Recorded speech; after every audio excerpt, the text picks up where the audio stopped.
Hello and welcome to Tales from the Loop High Score. We are here with the charity Make a Wish Foundation. We are raising money for Rolls for Wishes. I'm glad you're here today. I am the Loop Director Jen, and I'll be taking you through this world. Now, we are being fantastically hosted by Logomancy Media. Thank you for hosting this charity event. It is one of my favorite charities as a whole. So as we get into things, we're going to go do a round table, introduce the characters and their players, and well, let's get into this fantastic little adventures. So at the start of things, we're going to top it off with Paul. Tell us who you are, who you're playing, and how you doing. Hi everybody, I'm Paul. My pronouns are he, him. I'll be playing Freddy Bats this evening, a young man with a mop of blonde hair and wearing his signature 49ers jacket. He's a bit of a troublemaker, but he's got a heart of gold, so let's see how that plays out. and I personally am doing just fine. That's good. And Steve, tell us who you are and what are you doing, what's your character, and tell us how you're doing. Hi, hello, I'm Steve, pronouns he, him. I'll be playing Shivani Silverhand. She is a popular kid who's trying to be a little less in your face and a little more, hey, maybe I do care about you. Oh, and we love that. We love character growth. But last but not least, James, tell us who you are, your character, and how you doing. Hello, everybody. I'm James Keller. I'm a ramshackle wizard on the internet, and I run Logomancy Media. Pronouns are he, him, as well as for my character. And I'm going to be playing Enos Strait, who you might recognize the name of from our last production of Tales from the Loop. It's something that I really enjoyed, and I was playing Hick anyway, so I'm reusing the name, but slightly different character. Enos is a big strapping young farm boy, red flannels, backwards hat, gum boots, and a big old butt pack full of tools, usually on his person. Generally getting chastised in school for always getting grease on things and trekking mud throughout the place. So we love that. And thank you for all of that. Thank you to my players. And I, like I said before, am Loop Director Jen. I'll be taking you through this world called High Score. Now, to set up this, we have to address the principles of the loop. These are the truths of the world. Your hometown is full of strange and fantastic things. Everyday life is dull and unforgiving. Adults are out of reach and kind of out of touch, as most adults are to young teens and teenagers. The land of the loop is dangerous, but the kids will never die. The game is played scene by scene, so as one thing ends, another scene will begin. This world, as we know it, is collaboratively described. So if you want something in the world, describe it to me, and it is part of this world. That is the whole point of collaboration. So let's get into it as I set up the introduction in the first scenario. So this is America, Flat Rock, Michigan, 1983. You have all the best 80s songs playing in the world. Tell me, Shivani, what is the song you hear playing on the radio as you're making your way towards the arcade? The newest game just came out and you want to play. You have the quarters for it. Shivani has, she's on her bike riding to the arcade, and blasting as loudly as possible is Heat of the Moment by Asia. Mm-hmm. And she is not paying attention to any stop signs, to any stoplights.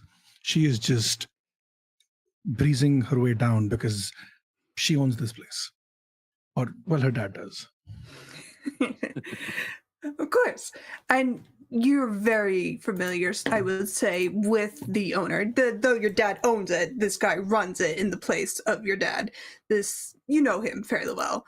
And you know him to be Mr. Southwell. He's a kindly elderly gentleman, and he lets you get away with a few things, I would say, just because your dad kind of owns the place. And he's a very kind and welcoming gentleman towards yourself.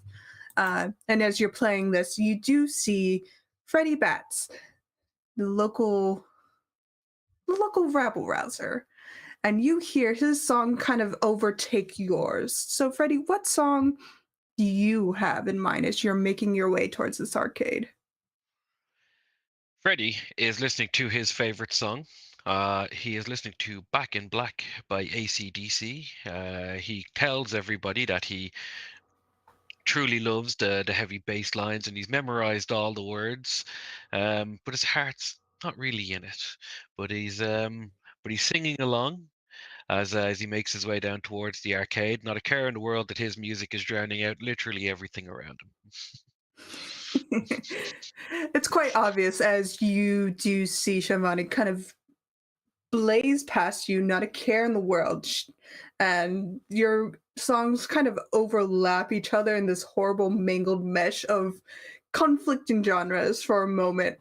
And as you are kind of bypassing each other, and as you see this almost would be collision occur as you hear these two conflicting songs, what do you have that's running through your mind? What song is running through your mind as you are coming towards this intersecting? You realize in this moment you're all going towards the arcade.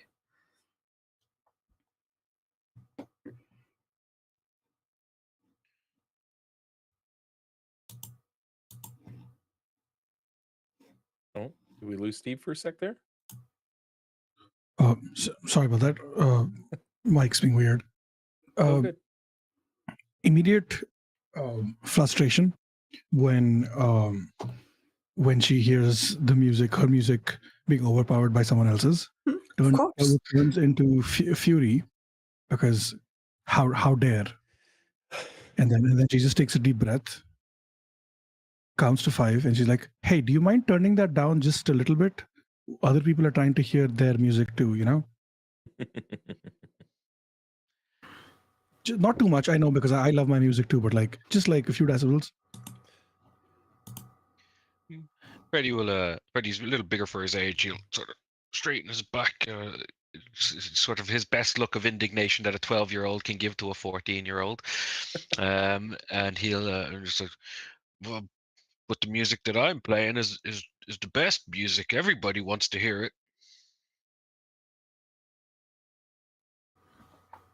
That's fair. Everyone thinks that their music is the best music, and I'm not going to say anything about that. But I could just have you banned from the arcade, Freddie will go ghost white just immediately and just turn off his music and be like, "Oh well, I mean, I turned it off because I wanted to." See, now that's overcompensating. You didn't have to turn it off. I just said lower it a little bit because I don't want you to be inconvenienced either. And she's choosing her words very carefully. And I don't know if Freddie would pick up on it, but this is very much therapy speak. And Shivani has been going to therapy for the last few weeks and trying to not jump down people's throats immediately or jump on people's throats, whatever the phrase is. And yeah, very measured tones. Yeah. Very well. You look between Shivani and the jukebox and his radio, and you'll be like, "No. I know what you asked. I turned it off because I wanted to turn it off." And he's just like, "It's pure bluster."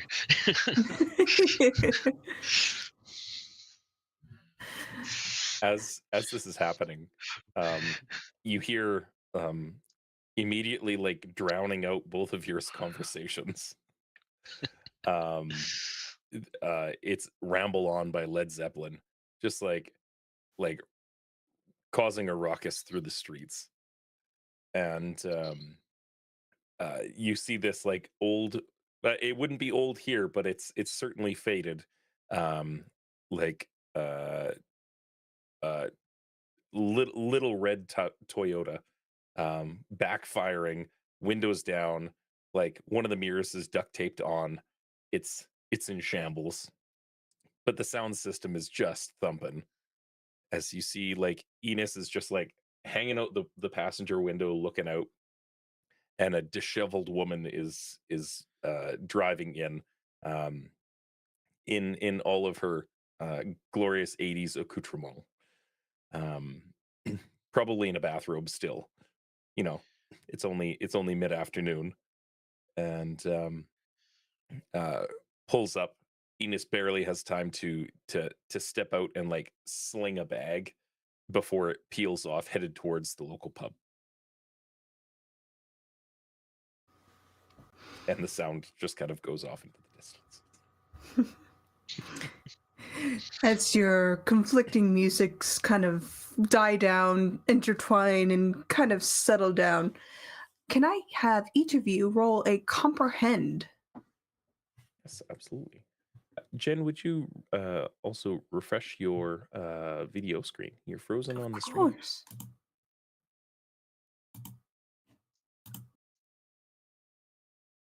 And comprehend. Let's see.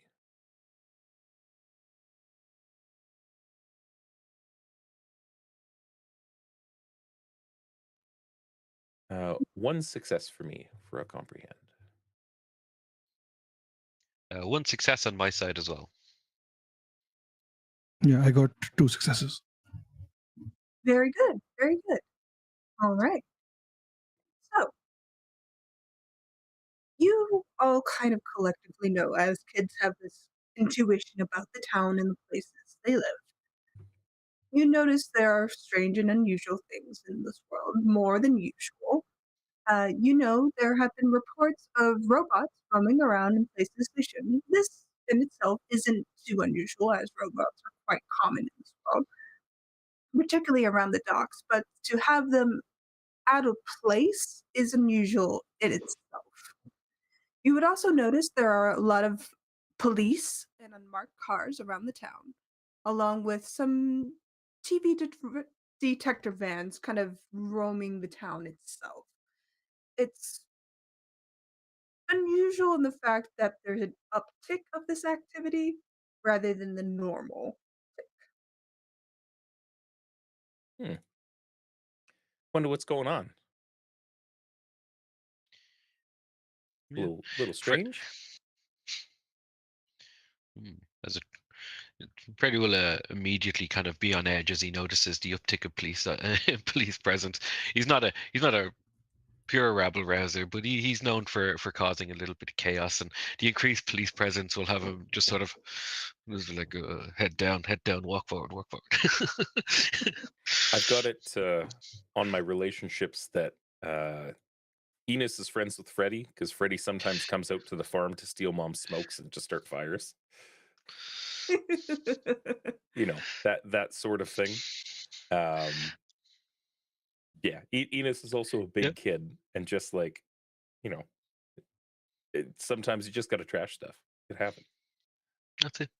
Yeah, got to work And through it's, some things because we can't afford therapy. of course, it's the 1980s. Yeah. Yeah. Nobody's going to question it too much. So, Always plenty of stuff to destroy on a farm. You know, no one's gonna miss it. Gets lost amongst the cornfields. Absolutely. so you're arriving to this arcade. It's a place of haven, it's a place of safety, it is home for many of you. As you're kind of approaching, you all kind of discover the front of the arcade is shattered. Its double doors have been ripped off, glass is everywhere. And the owner, Mr. Southwell, is milling about inside with a broom in hand, kind of tidying up. But he looks far away and clearly devastated. Mhm. The machines that are all opened up, but they don't seem to be too smashed up. As you enter, he turns to them and kind of gives you a leveled look of a man who's just went through it. And he says, "We are closed can't see you. We are ruined. Just get out of here." He's not angry, but you can clearly see he's upset. Mhm. If you wish, you can roll empathize to see how he's doing. That seems appropriate. No, no. That's one success for Enos. Freddy is too shocked at the destruction of his beloved arcade that he very rarely has the money to even attend, and he's just looking around. And less than the owner, he's more hugging the machines. Oh God, no! Why? Not Gallagher, not Gallagher. Sorry. You, Enos, would learn that the place had been pretty much tossed and robbed last night. Mr. Southwell isn't doing well. He's just not sure he can recover. You can see that he's looking through it. You can see that he's trying to put the cost of this repairs of this arcade into his head, and he's just Mhm. you realize he's probably coming to a decision to either keep it open or shut it down just to Yeah. save money. Enos just looks around and reaches out into a corner and grabs a broom and just starts like sweeping glass towards a big steel dustpan. Like doesn't say anything. He's just like starts helping. Enos has that the that typical trait of 80s and 90s kids of I have worth if I'm useful. Very much ingrained in him. So he Yeah. starts being useful. Yeah. He says, Okay, this is. Oh, sorry. Go ahead. I was gonna say he just looks sees his buddy weeping over some Galaga, and he starts trying to think about what's going to happen this weekend because we got a big tournament we were supposed to be having here, Mm-hmm.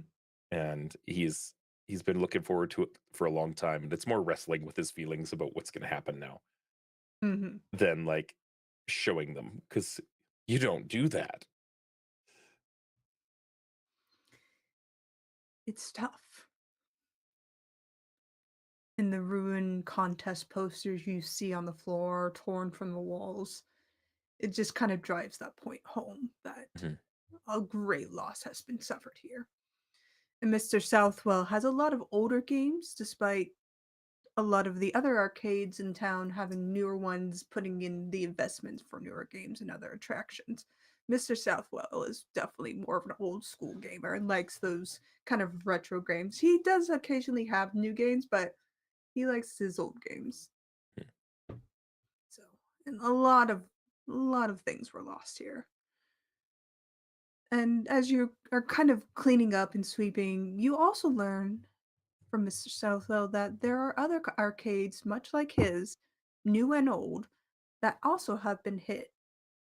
Other arcades have suffered the same fate as his in the What? middle of the night. Like Pixie's place was hit. They had some of the best pinball machines, though. Mr. Southwell will nod. Yeah, a fair few of them got hit last night, actually.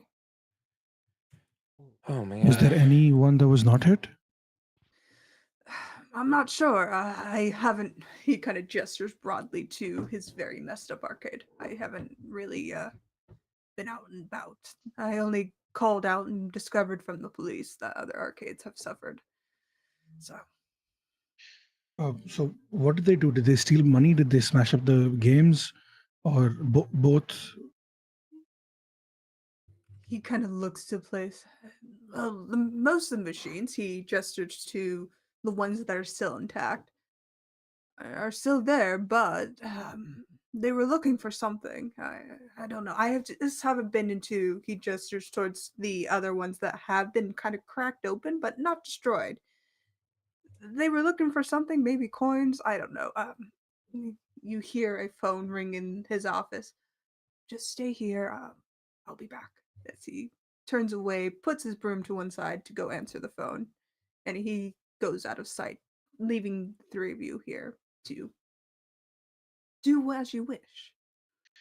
Um, he'll Freddy will seeing his friend Enos has started helping to clean up. He'll try to follow his example, and he will help.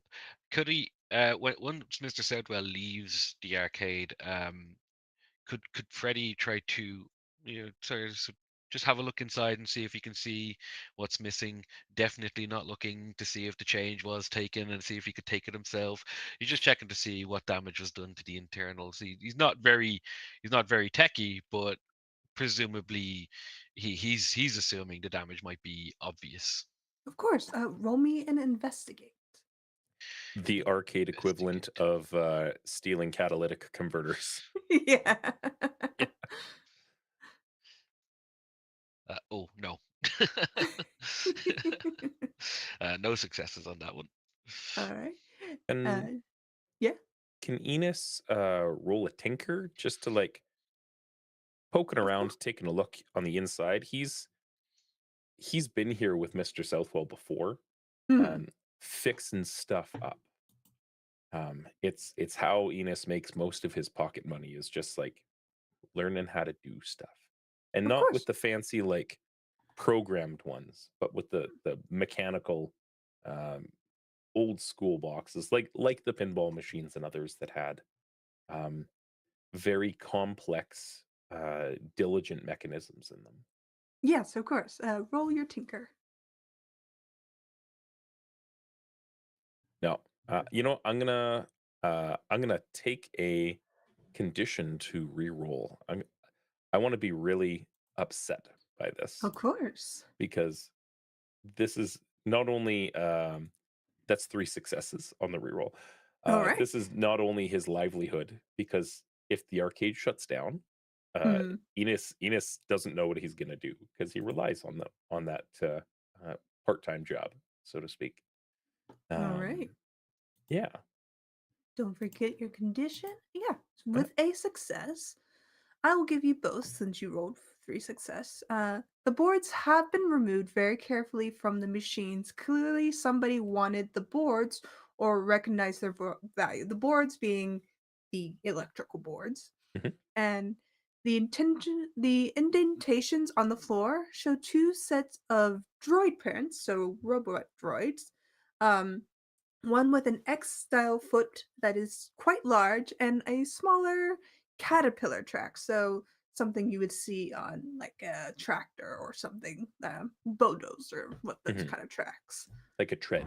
Yeah. Yes. So you see those things with your tinkering. Okay. Boards. You also see, sorry, one more thing. There are grip marks on the door that indicate hydraulic pinchers kind of ripped it apart, so they were pinched rather than torn. Mm.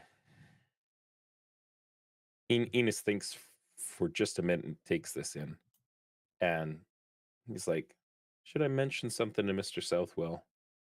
No, he's preoccupied. Adults never listen. Hey, Freddie. Hey, Shivani, your dad's one of the investors in this place, right? Like Angel Investor owns like a bunch of stuff here. Yeah, he does. Yeah. Well, like Mr. Southwell's obviously like a little busy, but look at this.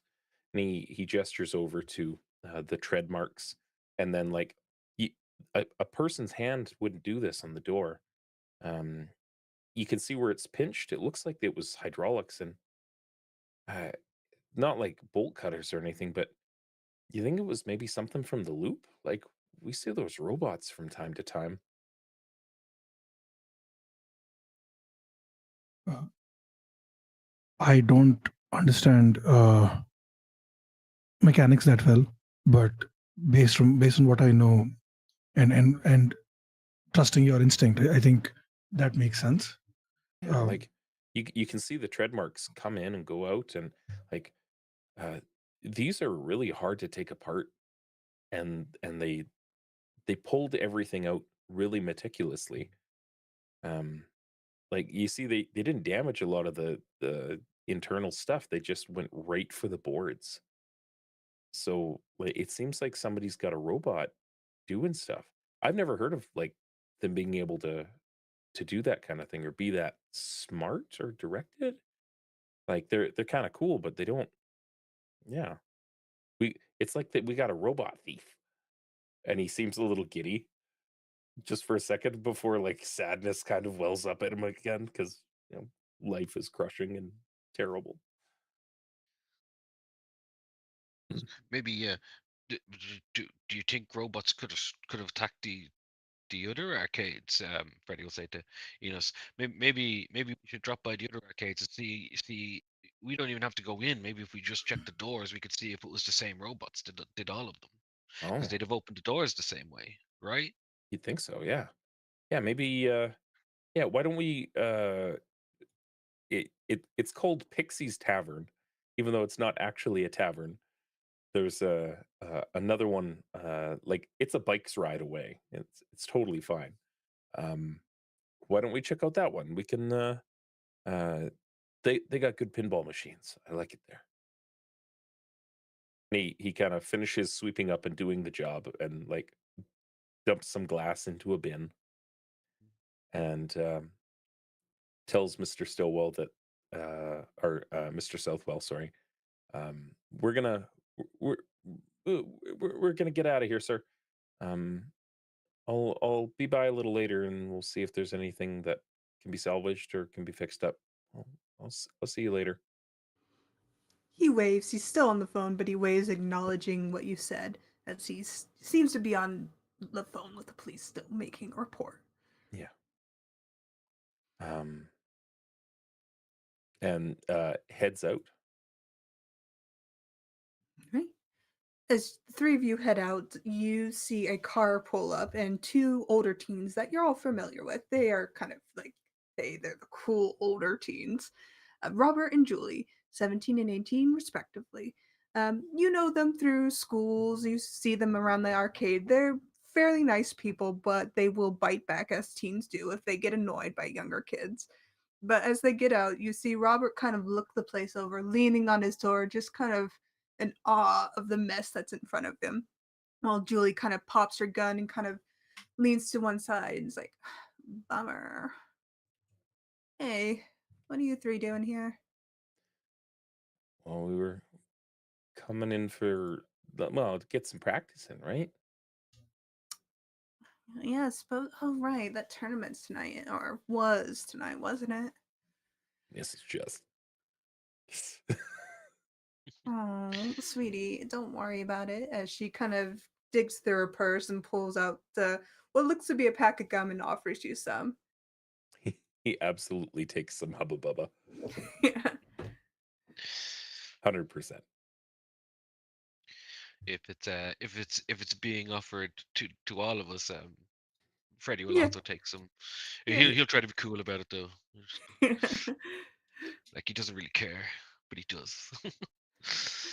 Julie will definitely share it with anyone who takes them. She seems to be a bit more open and kind, despite her very standoffish position. She's definitely somebody you could approach for help if you need it. And she kind of looks from you to the arcade and says, well, I guess we can't play tonight, Robert. And she turns over to her boyfriend, and Robert kind of shrugs and says, oh, yeah, I guess. But as he looks down at all three of you, you nerds interested in any of the other games? I mean, check out any of the other arcades? We were gonna go over to Pixie's Tavern and see if maybe some of the pinball games were still kicking around. Um, Mr. Southwell said that a bunch of places got hit though. Ah, bummer. Yeah. Well, that sucks, little dudes. He kind of straightens up. Hey, if you need us, just shout or find us. We'll help out where we can. But Jules and I are gonna go watch a movie. I guess Mm. new horror movies out. He kind of winks as he gets back in the car. Julie kind of rolls her eye. He thinks they're scary, but they're not. As Julie gets into the car, shuts the door. Mhm. We will turn to Enos and Shivani and be like, with my broad and his brains and your connections, we won't need their help. We got this. We've got this. Those older folks don't know what's important. They don't know that this arcade is the most important building in this city. So we can only rely on ourselves. We'll solve this. Absolutely. Yeah, definitely. And you see, Shivani didn't take the gum from Julie, which reaches into her pocket and pulls out a different, slightly more name brand gum, and and pops one before she's like, okay, you know what? Give me a second. I'll be right back. She's gonna rush back inside. If the guy is still on the phone, she's gonna leave a note saying with her dad's number, saying call him. Uh, tell him I sent you. He might be able to help with some financial stuff if needed, and just leave the note at his desk. When he sees it, he'll be very appreciative of the help. Okay, so we're going to Pixies, I guess. Yeah. That is the plan. Yeah, you go to Pixies, like was stated, it's only a bike ride away. It's not too terribly far. And when you get there, yeah, Pixies has been hit in the same manner as the previous arcade. I imagine Mr. Southwell knew, probably because he called around, seeing if he could get game machines for the big tournament tonight. That makes most sense. Mm-hmm. This sucks, guys.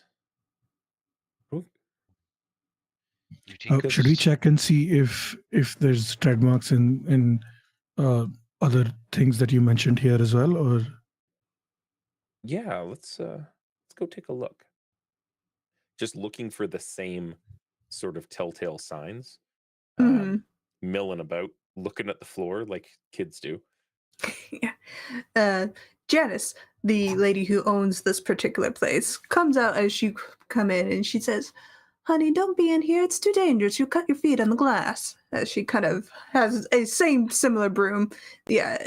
And she kind of looks at her devastated machines. And as you get in, you recognize the same markings and the same removal of the boards again. Mr. Southwell's place got hit too. Yeah, I heard. Honey, you shouldn't be in here. It's an active investigation. Just she turns as her phone goes off and she just sighs and puts her broom down. Yeah. Just be careful. Yes, As ma'am. he heads into her office, shutting the door. You can roll contact as she is speaking quite loudly. Anyone who wants to. That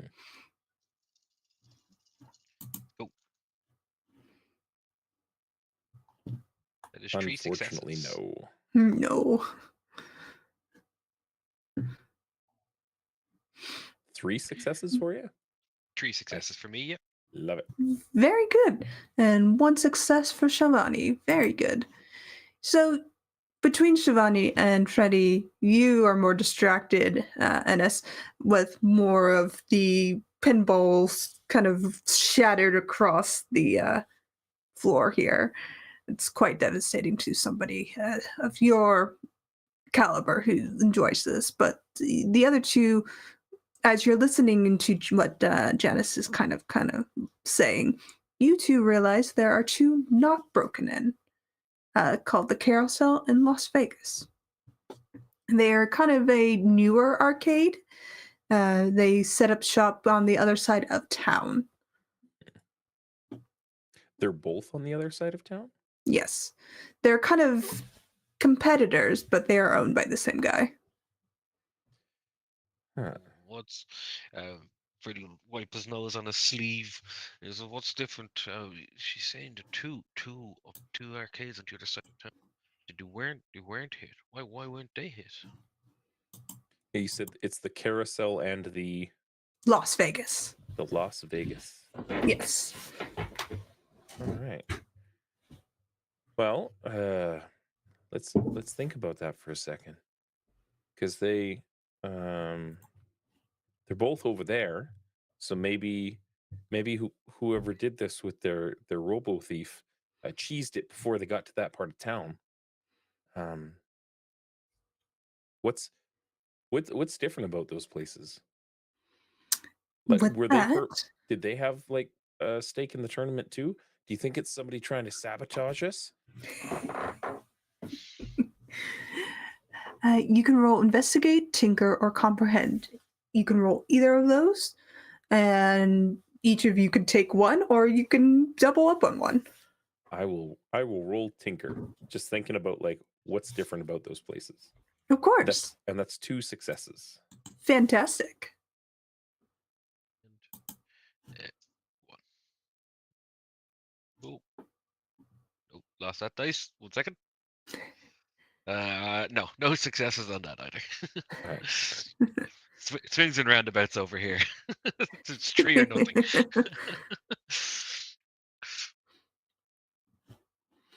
Anything from you, Shivani? Oh yeah, sure. I'll do investigate. Okay. I got nothing. Not a problem. You, Ines, realize that the arcades that have been hit are kind of up against the river front itself.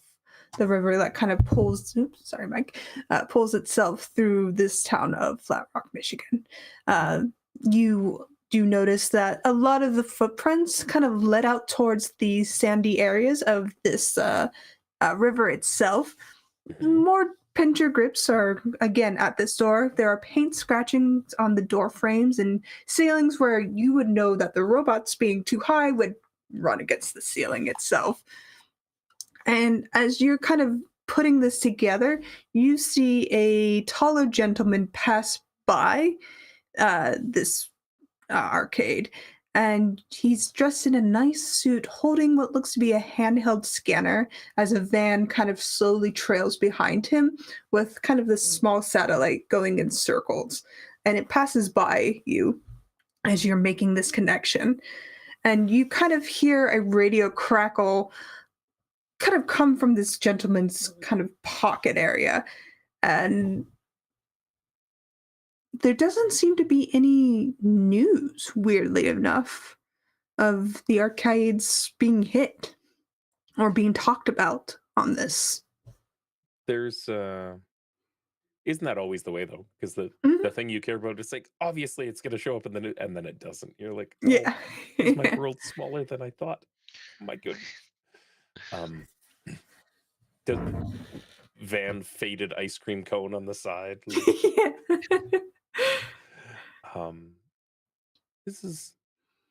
This is really sus. Like, super suspicious. What they're all on the river. You want to check out the old woods? Maybe there's a cool robo thief there. What about this guy though? Do we Like, he's just probably from the loop. Sure, but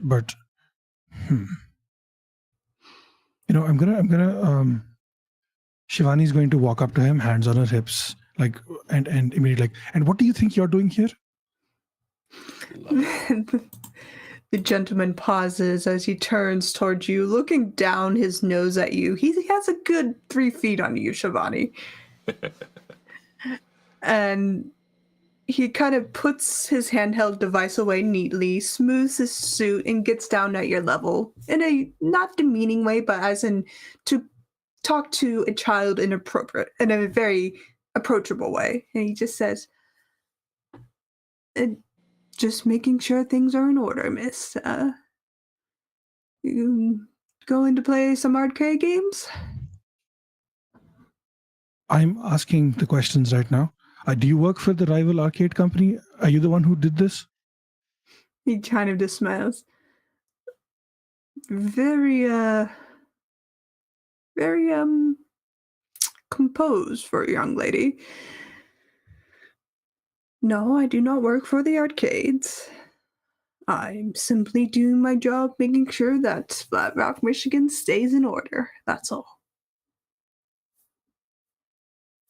What does that mean, stay in order? He quirks an eyebrow. I'm law enforcement. You don't look like a cop. I'm pretty up in the ranks. Also, like a detective or like a sergeant, I guess. Yeah, very good. Very smart. Well, my dad's a lawyer, so lawyers are better than cops. So Fair enough. Love it.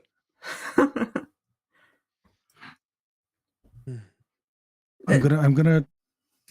He knows the chief of police. He's friends. They come over for dinner sometimes. I'm gonna ask him what's going on. And do you have a badge number or do you have a card? Of course, darling. As he reaches into his pocket and pulls out a card and hands it to you. Hope that clears up everything for you. And it says Agent 234, The Loop. You don't have a name? He just smiles. Not that I can share. Okay. Don't if you figure out what's going on, please try to help. The arcades don't deserve this. And she's just gonna turn away and go to her, look at her friends and be like, this guy's a cop. and looking right at Freddy. You all see the agent stand up and chuckle as if it's amusing to him as a whole as he smooths his suit back out, takes out his hand device, and keeps walking. The van had stopped a good few feet behind him, and as he resumes his walk, the van proceeds to follow him. As soon as he starts walking away, Freddy will like burst out laughing, just like knee tie slapping laugh, just gut laughing. And he's standing there, oh my god, Shivani, I've never seen anyone talk to a cop or an agent like that. I don't know what I expected from you at the start of this day, but that was something else. I think me and you are going to be friends, Shivani. Legendary. Yeah, my dad taught me to always stand my ground, and especially when it comes to cops, because life. Yeah. Your dad sounds pretty cool, and you're all right, Shivani. He'll try to throw his arm around his shoulder, her shoulder in a friendly manner, but she is taller than him, and it'll just be really awkward, and he'll just stop. She's just gonna like awkwardly pat him on the head. Oh, okay. Yeah, you're cool. You're cool. I like it. So, where would you like to go next? As you realize there are still two arcades that have not been broken in. You realize most of the arcades have been either on the riverfront or near the beachfront, that is the riverfront, that have been broken into itself. Where would you like to go? You guys want to go down by the river? Oh, I mean, there's a couple of guys that live in vans there, but I mean, we can avoid them. Yeah. Eating government cheese. I was gonna say if all the break-ins were along the river, then not saying that I would ever do anything like that, but then my hiding place would probably be by the river. Just speculating. Yeah. Follow the river down, check out the woods. Of course. If I was gonna hide a robo thief, I need some place to like have some cover and a tarp and stuff. And you need trees for a tarp. That makes sense. You're the brains of the separation, so that makes sense to me. He is immediately confused. So, making your way towards the woods, following the riverbank, it's gorgeous, kind of bright sunny day, evening, afternoon. You do have to cut through some fields to get to where you want to go. And as you kind of make your way across the more narrow bit of this river where you can cross quite easily, you coming to the woods, and you do hear in the distance something sounds like hydraulic pressure being hissed out of something and something being felled. Not so much a heavy tree, more of like bushes being pushed over.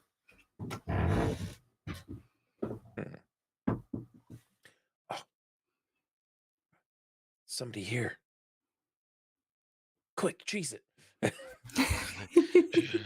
Should we hide and see if he passes by? I think we should get closer and get a closer look. Enos looks at his gumboots Mhm. and looks over at Shivani's shoes. What kind of shoes is Shivani wearing? Oh, they're the brightest pink sneakers that you've seen with stickers on them. Okay. And yeah. So they're sneakers, they're not like a flat or something like a pump or anything. No. Good. Okay. It's very difficult to, as much as she would have loved to have pumps, it's very difficult to ride a bike wearing those. So sneakers it is for now. That's fair. Makes sense. Yeah, let's go. Let's go check it out. All right. As you kind of sneak your way through everything, you do see a couple things on your approach. You do see what looks to be a minor forestry area where the upkeep of forestry is being held here, but you do see 3 robots. One looks to be with the forestry management itself, and it's kind of watching or trying to analyze 2 other robots in front of it, as if there's some confusion as to why these other 2 are in its space. The first one, it's a bit bigger, has a series of lettering and numbers across one of its legs. It says Ed 209 style robot, and just kind of has this hydraulic pincher arms. It has storage box on its back, and when it feels threatened or just needs to rest, it can retract its legs to fit through kind of small double doors. There's another robot with caterpillar tracks that kind of accompanies it, and they have both paused to look at this forestry robot as if there's some sort of exchange going on through the 3 of them. This kind of caterpillar robot has various telescopic arms and tools on him. It's quite fast and maneuverable, and kind of is going in and out of this space of the larger robots as if to keep track or to monitor the area around it. It seems to be moving objects out of the larger robot and placing them into another storage container, being very careful with it. And with a quick glance, I would say, Enos, you would notice they are the boards from the arcade machines that are being placed into this smaller container. You can roll a sneak, all of you, so to either not be discovered or to discover more information. Before they go sneaking, Freddy will have one hand on Enos' sleeve and he'll be yanking it back and forward. And Freddy's quite strong, so it's not what he finds gentle is probably not gentle for Enos. He's like, Enos, tracks and X's.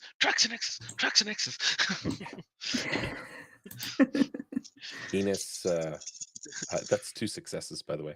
Very nice. I see it. They, you see the boards? They got the boards. I do. Quick, and then he'll come to his senses, and then it's like, oh, we should not, and duck down. In spite of the many dice I just rolled, that was only 2 successes.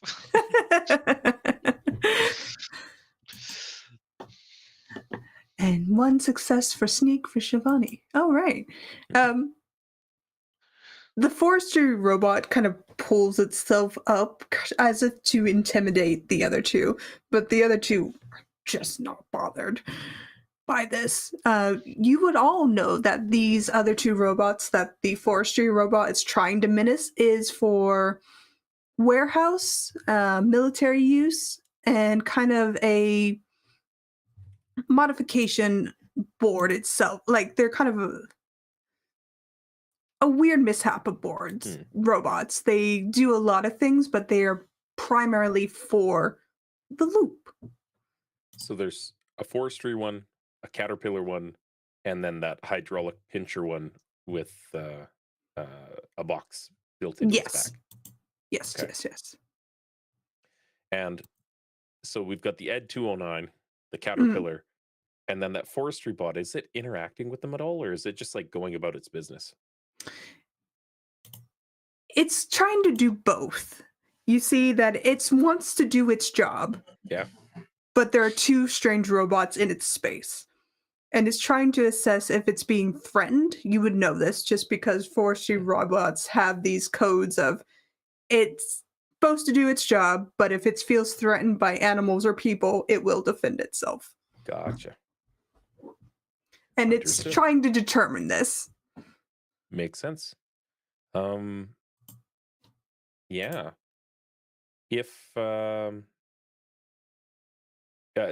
Freddie, did you succeed on your sneak? I got 2 successes, 2 successes, myself. okay. So, yeah. I don't think they've seen us yet. Maybe do you guys want to confront them? Do you want to just like watch and see where they go? I don't think they've seen us. Do you think watching them load the boards, Freddie wouldn't have much of an idea what the internals of a arcade machine would look like. Because do you think they have all the boards here? If they've taken some of the boards somewhere else, we might have to follow them to find all of them. Because if we find some of them, we might not get all the games back. There's that. That's a good point. Maybe we should follow them. Let's see what they do. See where they go. Yeah, that sounds like a good idea. Good. Okay, Shivani's in. Maybe we should follow them. All right. The forestry robot has determined in its infinite wisdom that these two are not a threat to it and returns to clearing out the forest so that forest fires don't occur. And while you see it kind of pause and turn slightly towards your direction, it doesn't really bother you too much as it wants to carry on its job. But the other two robots have started to move away down the riverbank itself, keeping out of sight of the town itself. And as you kind of continue on, roll me a sneak again to make sure these two don't see you.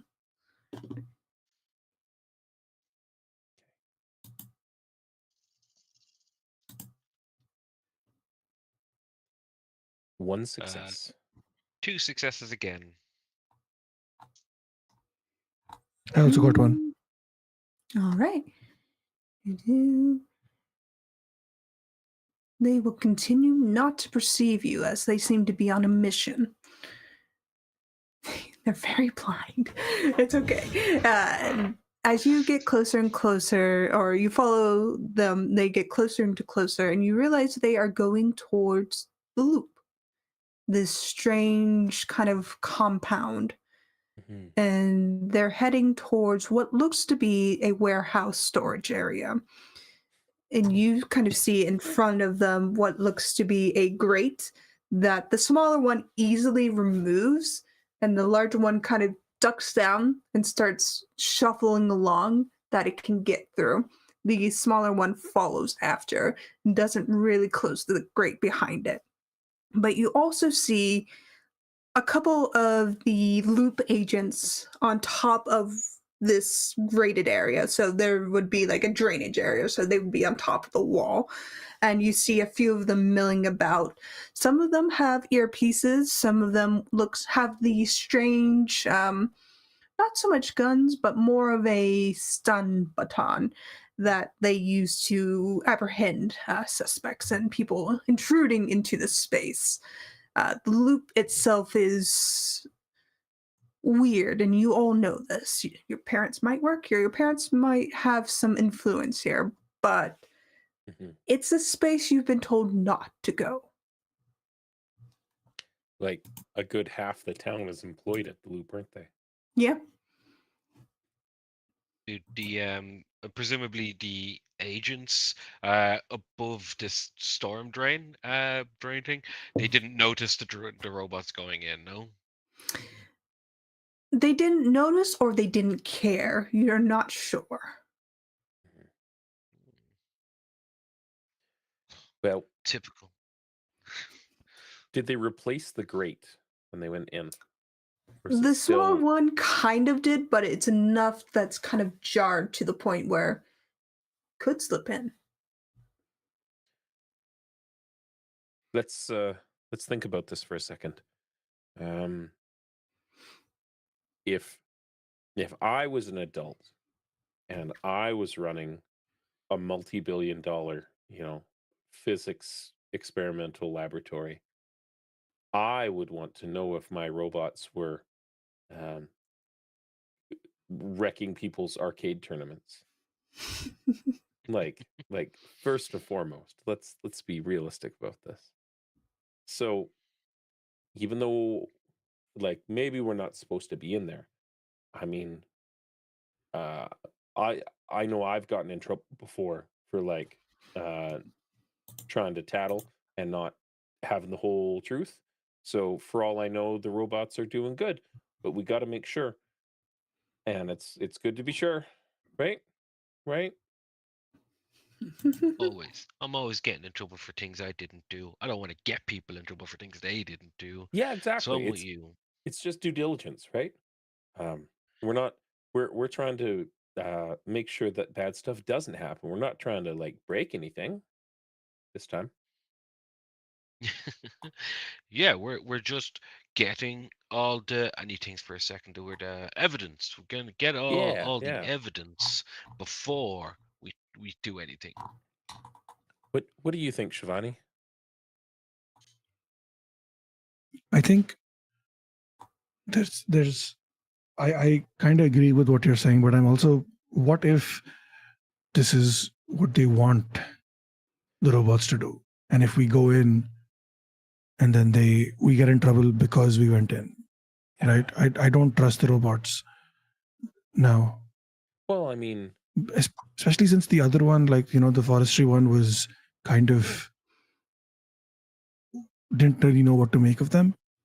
So that felt off to me. well, but the forestry bot is run by the loop. Exactly. So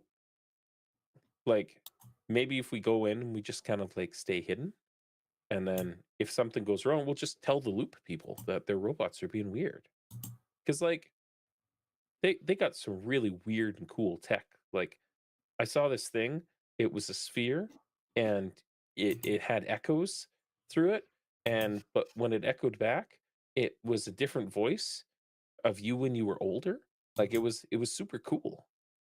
They got weird, powerful tech. They don't need pinball machines and arcade boxes for stuff. I can't see them wanting to hit all of our arcades. It's just gotta be weird robots, man. Just gotta be. He's committed. 100%. I'm with Enos. My pa says that they're building space lasers in there. You don't build space lasers out of arcade machines. You build them out of super tech. And he's just being really vague with his hands. He's just super circuit boards. Not arcade machines. Enos I and mean, Freddie have had you're this right. conversation before. And it's to the effect of they totally hit the Galaga machine so they can learn from your data without your consent. Oh. Yeah. They're stealing all of our game It's the information. only possible explanation. We're training the space lasers that they're building in, and then they'll use the game, because who's better at video games and aiming lasers and than kids playing video games? We get really good at it. They take that information, they put it into the space lasers. Before you know it, the space lasers everywhere. If this wasn't a direct analogy for how technology actually developed through the 90s and 2000s, it would be more surreal. Let's just give it to kids and they'll learn on it, and then we'll just monitor everything they do forever. Is that what you want, Shivani? Do you want space lasers? If you don't want space lasers, then you gotta come with us. Okay. Nobody wants space lasers. That's true. But Nobody also, wants space you- lasers. You I mean, I said kind of want a space that laser. But you But I don't don't want the want- government to have space lasers. Yeah, definitely not.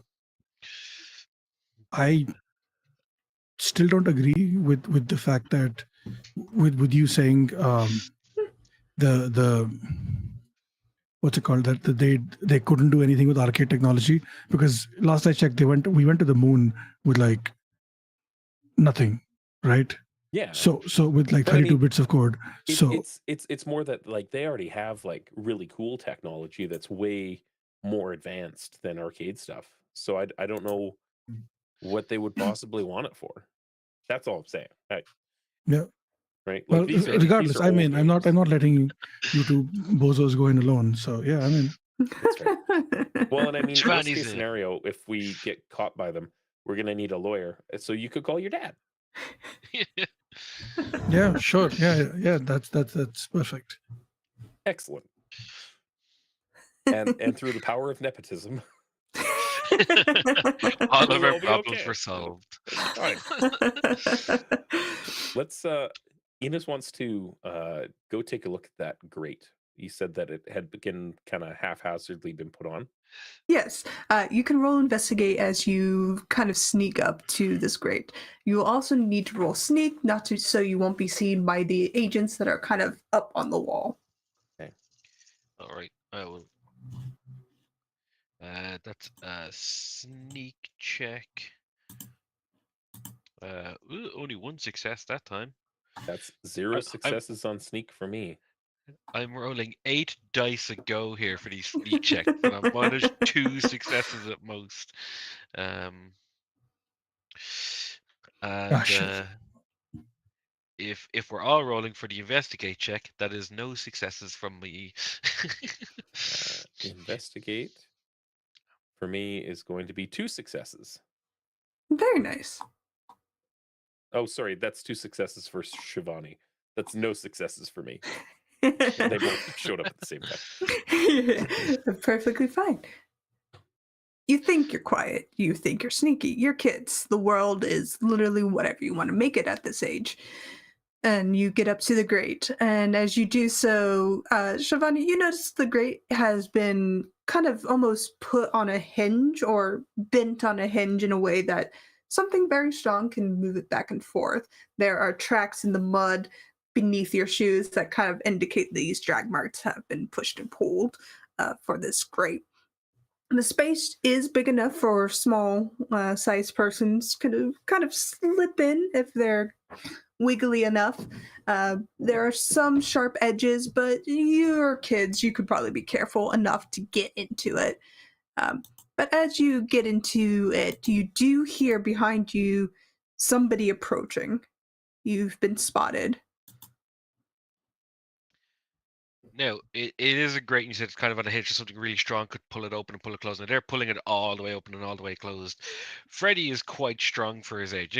Given he is a child, mind you, but he's quite strong for his age. Could he try to buy everybody an extra inch of clearance? Maybe just pulling it with all his strength. Could I try force it just a little bit more open so it's easier to get through? Yeah, by all means. Enos also has a body of 5 and would like to help with this. Of course. Oh, great. How does the helping work out in We Tales both from the Loop? roll and then Combine their see how successes? it goes. Yeah. Yeah. Grand. So it's a success for Enos. 1 success. Very nice. He is still a little upset. He hasn't been able to clear that condition yet. Yes. Again, 8 dice and only 2 successes. Right. I'm seeing a pattern emerge. 3 successes is enough, but you only get half an inch because it is a metal grate that has been pulled and bent by robots. Yeah. But that's it. Just to make it a little easier to wiggle through, because if someone's coming up behind us, we got to be fast. Yes. So, with the pressure of somebody approaching, do you all slip in? Yep. Yeah. You know, Is Freddy was. there Oh, is there anything on this uh to like potentially wrap something around for this grate, like to hold it closed? Like just It's mechanism. Like, does it have a clasp where you could put a padlock or something like that? no, this looks has been forcibly opened. Okay. Um, is there anything like jutting out where, with a bit of like, if we had wire, if we had uh, tools, could Hmm. we hold it closed quickly?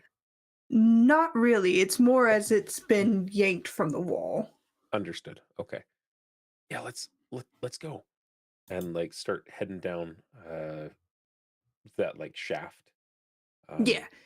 Enos is gonna pull out of his tool bag, his iconic item, Uh-huh. a little. It looks like a pocket lantern, um, like one of those like little Coleman lanterns. Hmm. So it's bright orange on the bottom, and then like Hmm. clear plastic on top, and it's made entirely out of carcinogens. Like perfectly safe in the 80s. you know the ones. It's got a D cell battery the size of a cow heart. Yeah, yeah, Yeah. Um, Had from a his friend from used his to work toolkit. in a had a friend used to work in a train yard. Used to carry one of those on camps with us. So I know exactly what you're describing. Yeah, yeah. 100%. All right. You push your way in, taking that lantern in with you. You don't have to go incredibly far. In fact, at the 20-foot mark, you see the two robots. Both of them are kind of sitting in front of you. The space is wide enough to accommodate them. And you realize this tunnel had widened in the short space that you've traveled. The bigger robots, its container space had been open and is currently empty. The smaller robot seems to be powered down and isn't making too much noise. But you still hear the person behind you kind of approaching at a slower pace. You hear the crackle of a radio. You have two choices. Either you keep going or you can hide in the container space this robot provides. I think Or you hiding can get is the caught. appropriate thing.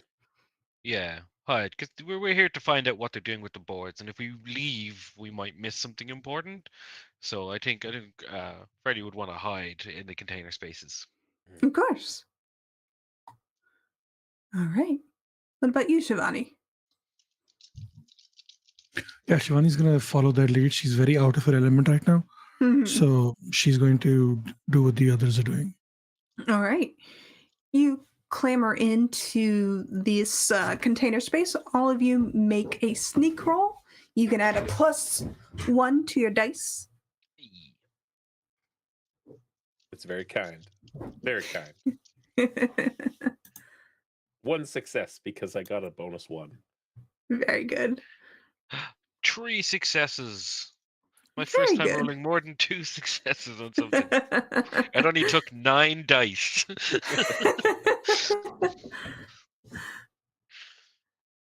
Uh, Got one. okay, very good. So you clamber in and you get down, kind of curling in. You realize the space is actually very big and you can all kind of fit in there quite comfortably. But as you kind of get down low, you do hear the person behind you approach. Their footprints are a bit slick and wet from the mud and water that's kind of running through this space. And they pass by the robot. And you hear another voice kind of intercept this crackling radio you hear pass by you. It's a feminine voice. And you just hear, "What are you doing, Agent 409? You're not supposed to be down here." You hear the footsteps pause. Ah, Doctor. Dr. Thora. We, we saw somebody come in here, so you hear the doctor kind of cut this other agent off. "It's fine. I know they were out. I'm taking care of it. Now, would you please go back to your work? I'm very busy." you just hear the agent kind of grunt and turn around and pass back away he came, and you hear another set of footsteps kind of approach the two robots. You hear a long and suffering sigh from what you can presume is Dr. Thora, and she kind of says, "We're almost there. A few more steps and we can go home. Almost there. Just rest and I'll come get you later tonight." Her footsteps retreat, and the container that you're all in, the lid shuts on top of you. Oh no. Oh dear. Uh, Um, Jen, your camera's frozen again, by the way. Mm. And yes, chat, look at that stash. It's pretty magnificent. It's for this other game that I'm playing here in a couple hours for Pantsless Stables. I had to grow a mustache for it. oh. It worked. Oh, I just have to have a beard or I look 12 years old. I understand entirely. I Same. shaved my beard off and only have a mustache and look like a child because of it. I usually have a I think it's more like an egg than a child for me. Yeah. But yeah. I've got that problem too. So the container closed on us, you say? Yep, the lid has closed on top of you. Amazing. So Oh shit. yeah, we're it's pretty well. At least we got a flashlight, and I've got some granola bars, I guess. Is it moving? Do we hear anything? The We're in like a robot sea has can? it. Yeah, you're kind of in a very large trunk, Okay. more or yeah. less, and the lid is on top of you. The robot's not moving. You did hear the doctor kind of address it or address the two robots, but after she left, they seem to either have gone into a holding pattern or Hmm. are just waiting. You're not sure. Can we see them? You are in a container. You Okay. cannot. All right. Looking around, having that previously established canon of light. What is there? Is there a latch, a door, a lid? It is a lid sort of scenario. There isn't a latch on the inside. This is meant to contain, not to so much release. Okay. Are the circuit boards and stuff in this container with us? There is one that the other robot seems to either have missed or just hasn't picked up yet. Enos is gonna pick up the board and just like look it over and like tuck it into his backpack. Of course. Yeah. Very, very gently. This is Galaga. We saved Galaga. He knows who saved Galaga. That's it. Enos I don't has even no care what intention of happens. installing Galaga and taking it back because it was the worst game that he played. It's what he gets the worst scores in. So he's like, if it goes away, I mean, it'll be all right. Are you telling me out of character that our friendship is built on a lie? Above board, absolutely. So there's a lid on the container we're in. Did it sound like it was locked from the outside when it was placed on, or does it just seem like shut. something we could just push open from the inside? Roll and investigate.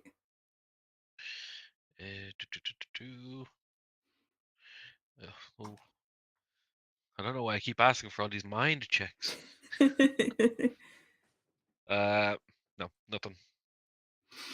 You're not sure. Even as you push your hand up against it, you're testing the integrity of it or maybe alerting the robots to you, kind of trips you up and you stop halfway through. So what do we do now? Do we wait for the robots to come back and let us out, or do we hunker down and see if that scientist comes back? What was she even talking about? It sounded like she was she it sounded like she knew what the robots were doing and they were doing it for a reason. Uh, I would like to. I don't know if like I have a pride that Mhm. says I have dirt. I have dirt on just about everyone.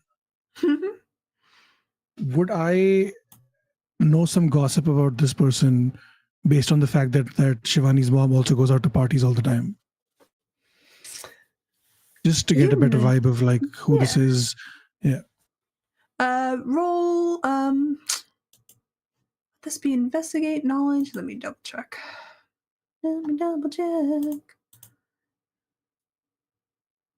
Just so I can get roll a cat. No, that would be comprehend. And you get one to this automatic success. So with your pride, you get one automatic success, and this will make your success a successful roll. You know that this particular doctor is a bit of a strange person. She recently came into the loop into Flat Rock, Michigan. Within the last 6 months, she's kind of a quieter entity. She doesn't really go out much. And if she does, she always has a loop agent at her side.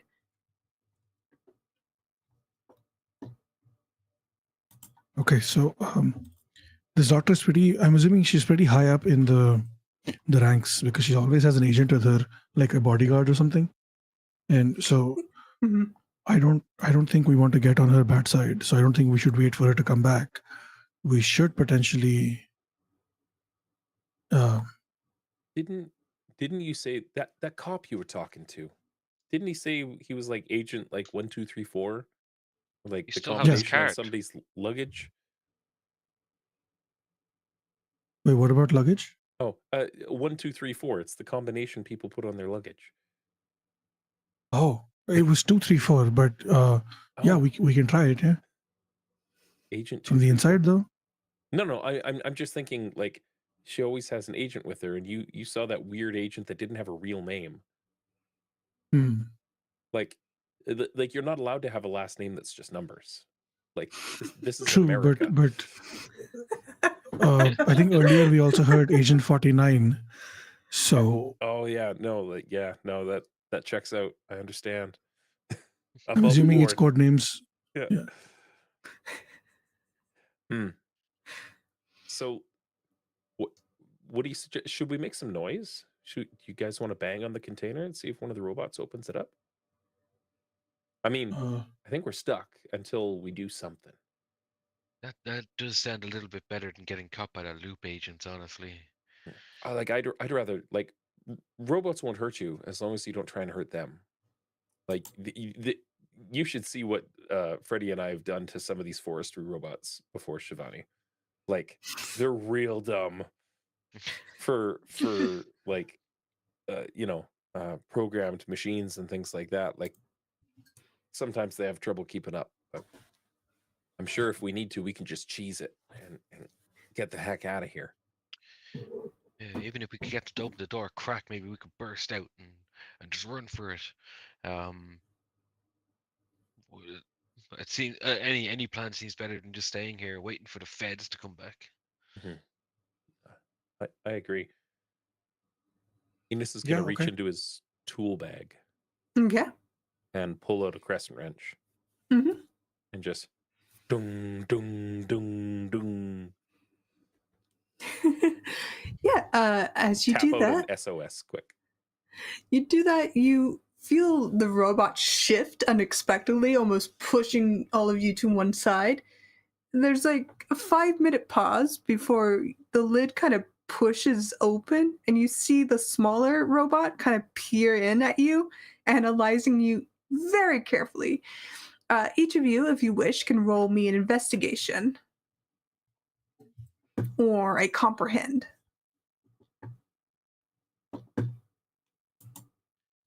My investigation is no successes. I got one. Oh, one success. Very good. I would say Shivani and Freddie, you would know that this was the previous robot, but you would also know this now that you're seeing it up close, is definitely a light construction warehouse industrial robot. They have a lot of modular aspects to them that can be swapped in and out. They can be remote controlled via a VHF radio setup or something to that effect. They have a range that isn't very far for this to occur. And you know that they should have some insulations to protect against any tampering. But now that you see it up close, you realize there is tampering on this particular robot. And it's usually done by a very clever person with this type of tampering. And as it kind of peers down at you, it reaches in with one of its modular arms as if to assess why you're there, and you realize it's trying to check in on you in an almost human-like way, and kind of pulls one of your coats up as if to see if there's any wounds on you, kind of scans you over with its lights to see if there's any markings on your face or any cuts on your face. After it seems to assess you're okay, it withdraws but holds the lid open for you.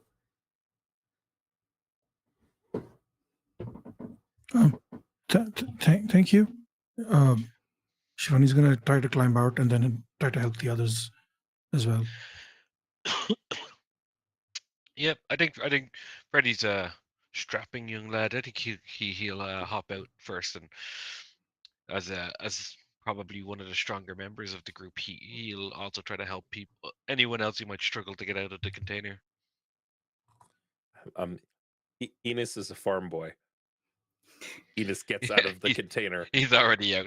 and like slams muck boots on the ground.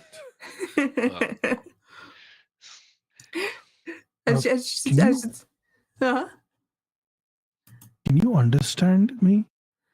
Shivani looking at the smaller robot. As you say that, you see the mini optic eyes kind of scan over you, and there's a small acknowledgement from it. This is strange even for a loop robot, a warehouse robot in particular. What's 1 + 1? It kind of analyzes the question and then taps against the container twice. No way. That's so cool. Holy shit. You do more math than I can. I don't think it would be able to fit in your backpack to help you cheat on the tests, though, Freddy. Okay. You Do you want to play? Sorry, go ahead.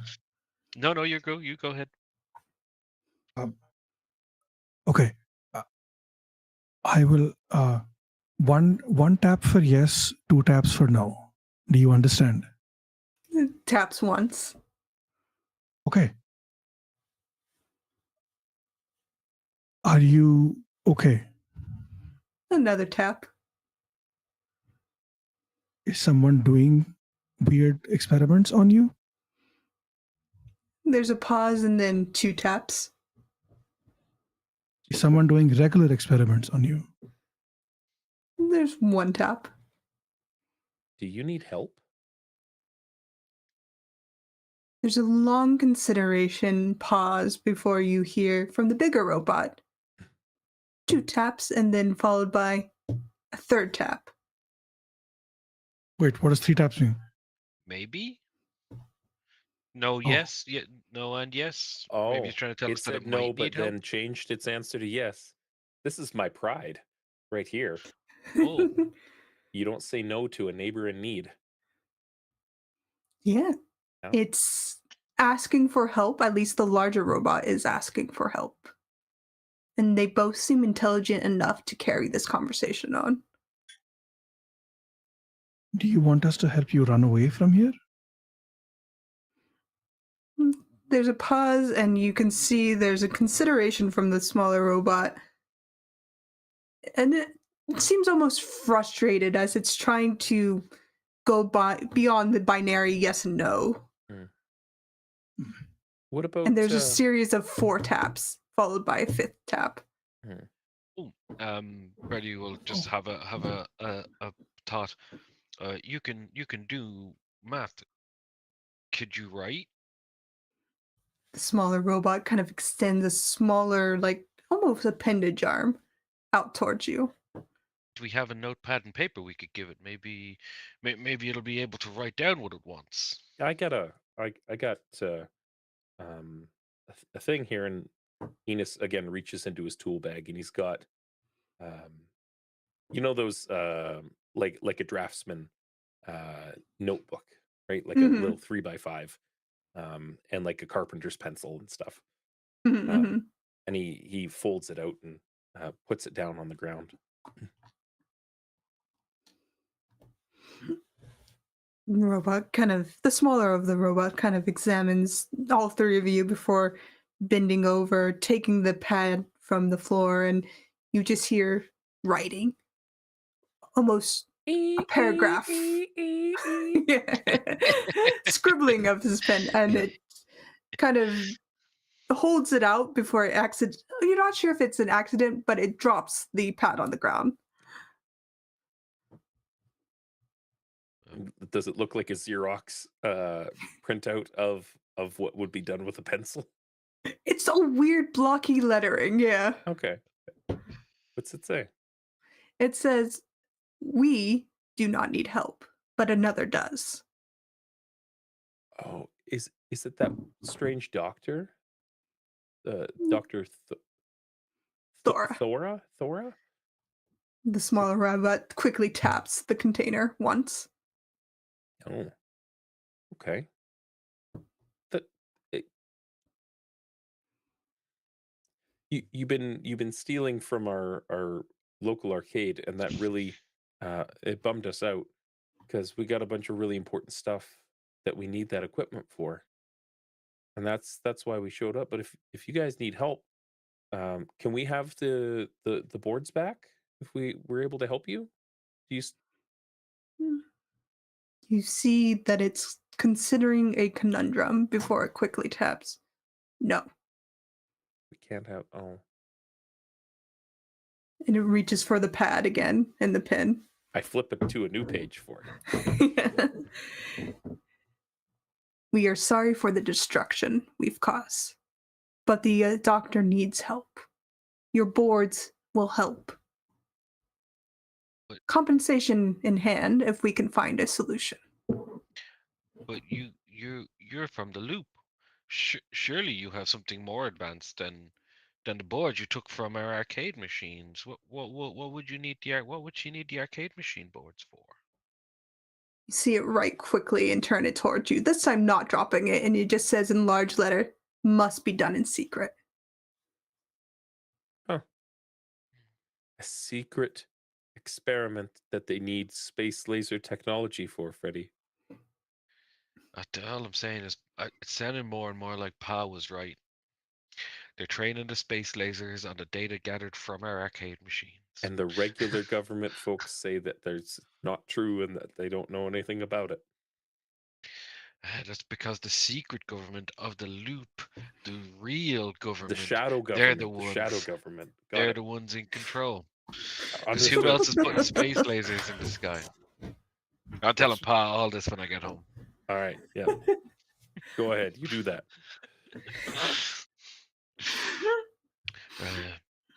Well, they need help when they need our boards for help, but we need our boards for the arcade machine.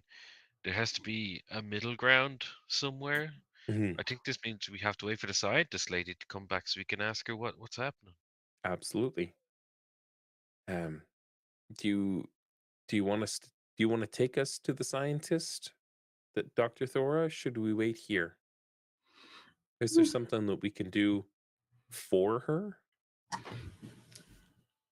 The robot kind of takes the paper, and you see it pause as you all hear footsteps approach from behind, and you just hear, "What are you doing?" As you see a somewhat middle-aged man approach and come into view of all of you. He's wearing a nice black suit, kind of pushed back black hair. He has quiet eyes, and you, Freddy, recognize him. He's your maths teacher. Oh no, he's gonna know the robots are better at math than I am. I Would think he knew that before, Freddy. I believe. with a sneaking suspicion. Would I recall his name? Yeah, you know him as by Mr. Jones. He is your math teacher. He's a nice man. He's very understanding, and to see him here is a bit jarring.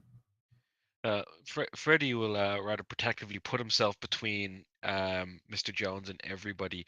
I mean, Mr. Jones, he seems is a nice guy, but he's here in the storm drain with these robots, and there's something weird happening. So Freddie will very protectively sort of puff out his chest and stand between the robots as friends and Mr. Jones. He says, Mr. Jones, what are you doing here? How do you know this place?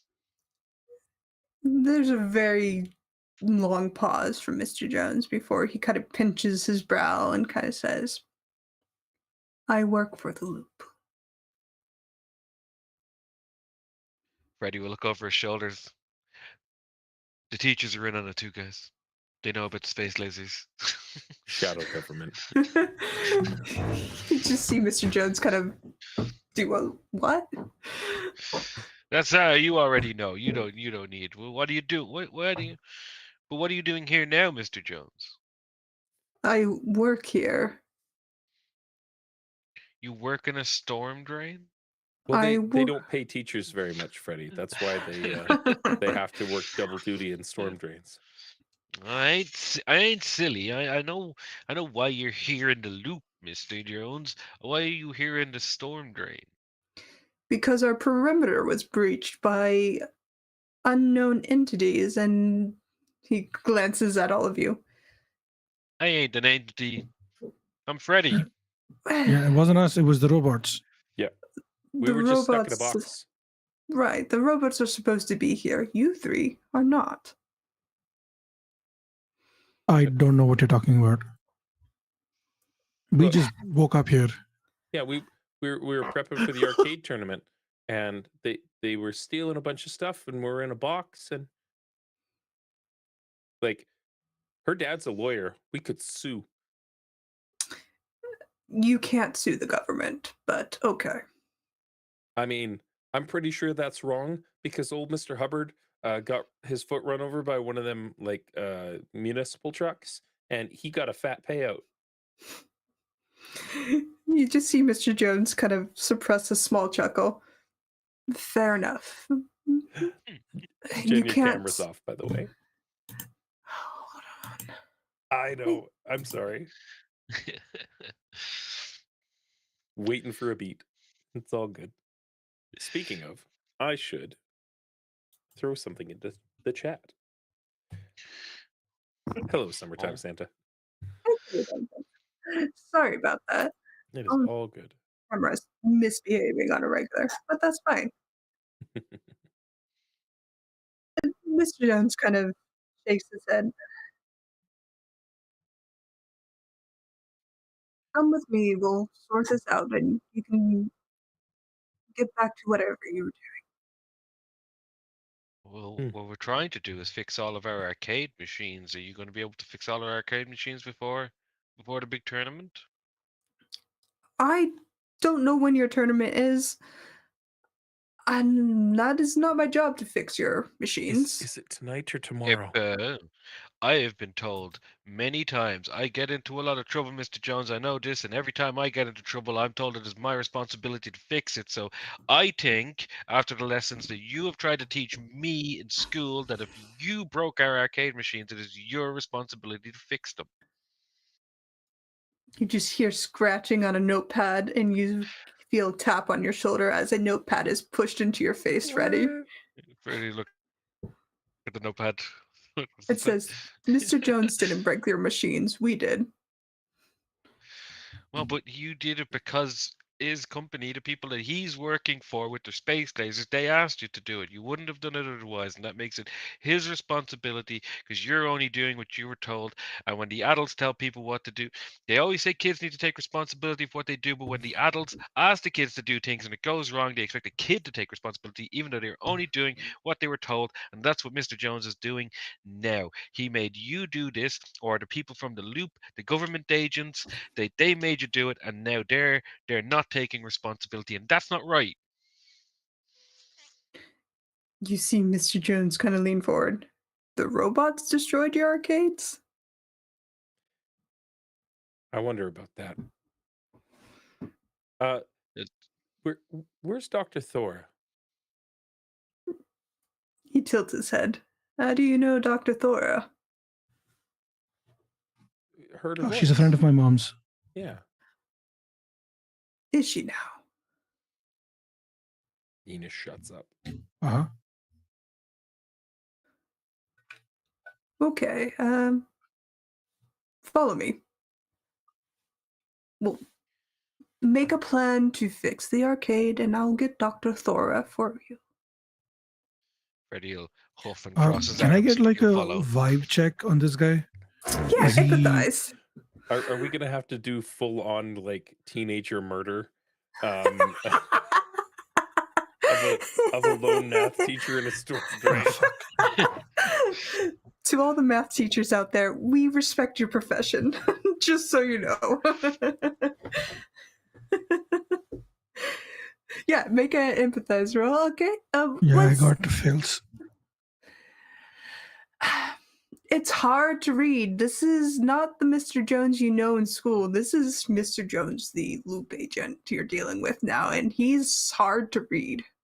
Like Mr. Hubbard, who's not normally a librarian but also works at the grocery store. Yeah. Oh no,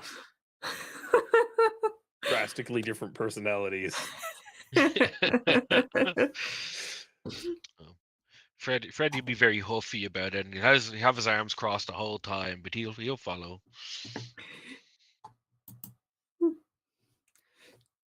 As he kind of leads on, he pauses. Do you want the robots to accompany you as comfort? Sure, that sounds like a great idea. Robots are real cool. They like it. are very cool, yes. These robots are really cool. They helped us out of the container. Yeah, They can come if they want. I mean they kind of put us in the container, but you know, That's I'm gonna think if lean we- into one of the robots, the little caterpillar one, to say, "Is he okay? Is he safe?" As it goes to write, Mr. Jones Just- takes the pen and paper from it, and you just see the robot flick its hand over to the container with one tap. One tap being yes. Yes. Okay, so he's okay. Got it. All right, Enos's mind is at ease because he implicitly trusts these weird robots. They're obviously the good guys. Does Mr. Jones seem confused or surprised by the fact that the robots can communicate? With your previous role, again, it's hard to tell if he is surprised. But who knows? He's the same kindly teacher that you know him to be, despite being an agent of the loop. He doesn't seem overly aggressive towards this aspect that they have their own mentality. If anything, he's just more amused or confused by the whole situation as to why the three of you are here. That's fair. Yeah, let's go see Dr. Thora. Okay. So, Mr. Jones will lead you down the hall, and the two robots will follow behind. The tunnel you're traveling in gets wider. It's kind of a gray scaled tunnel, more or less, and you see that there are branching tunnels into various other spots that kind of bend out of sight. You do see some smaller robots kind of milling about, transporting things. You do see in the distance some other agents moving about. And Mr. Jones kind of leads you to a point where he comes to a white door with a glass window that's been kind of hashed through with like chicken wire and stuff like that. He opens the door and kind of gestures you all in, holding the pen and pad still. And he kind of points to the observation window and says, "You can watch your robots from across the hall. They'll stay within the sight of this window. I'll be right back and get the good doctor for you, okay?"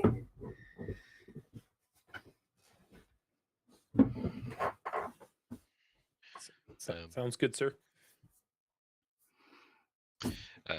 Freddy is still huffing away. He's still refusing to talk to Mr. Jones. He's just staring at his feet, arms crossed, pretending he can't hear him.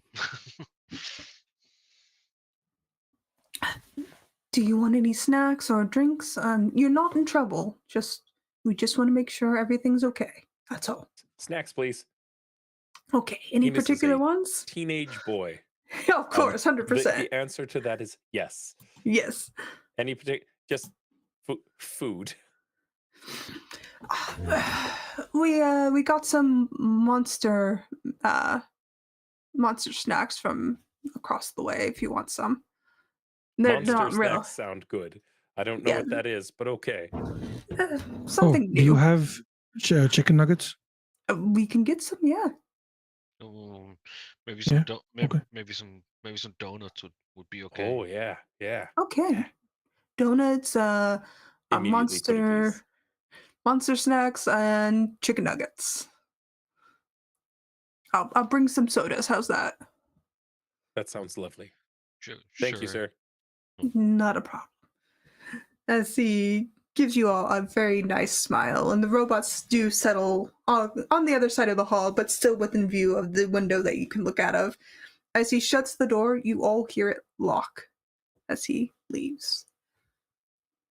Out of sheer curiosity from my side, the monster snacks, the Monster Munch, the pickled onion crisps. Yeah, they're pickled onion crisps. In case you don't know, I don't know how pervasive they are outside of the UK and Ireland, but they're just pickled onion flavored crisps shaped like monster claws. Yeah.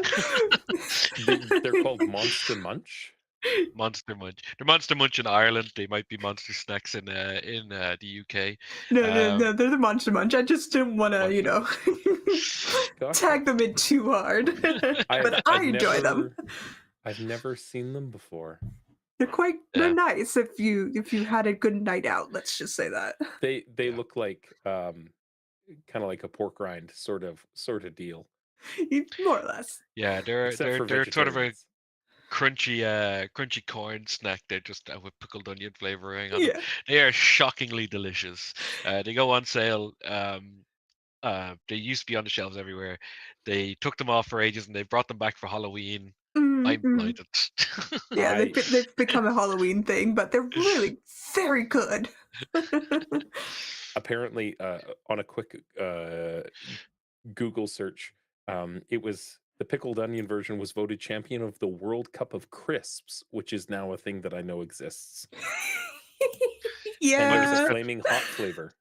Yeah. I've never had the flaming hot flavor, but they're up there with Banshee Bones or another type of one that does they're very similar style. They're salt and vinegar though. Yeah, I like Banshee Bones a lot. Understood. I'll have to try this someday. Maybe I'll head to England or Ireland. Yes, come see us. Anyways. But sorry for sidetracking. So as soon as the door locks, Freddy, having likely been in an observation room before, given his troubled past, will immediately, once he hears the door lock, check it. He'll try to handle. Confirm that we're screwed. Yeah, the door is officially locked. And he says, I've been in situations like this before, and I'm sure Shivani, her dad's a lawyer. She'll back me up on this. You don't say anything. You don't volunteer anything. He's treating it as if it's a police investigation and not just an interview with a scientist. I agree. The robots are still here with us, right? The robots are outside, but you can see them through like an interrogation window. They're kind of sitting on the other side of the hall, looking in at you, and you can look out at them. Can they hear us? If you shout, possibly. Can you hear us? Like through the glass and the mesh, and just see if it like holds up one finger or two, kind of thing. You say that, and there's no response. It seems that this room is very much an interrogation room. Mm-hmm. I wave at it and see if it waves back. It waves at you. Okay. All right, they can see us, and they're not busting down the door. I guess we gotta wait for this doctor. and these strange new imported snacks. I can only imagine that my world is. They make a pickled onion and roast beef version. Son of a. If you The want loop good has crisps, come to the UK. Apparently. the loop has everything. It has everything, I tell you. Look, if you ever want some Canadian crisps, I will send you a whole bunch of flavors that you don't have.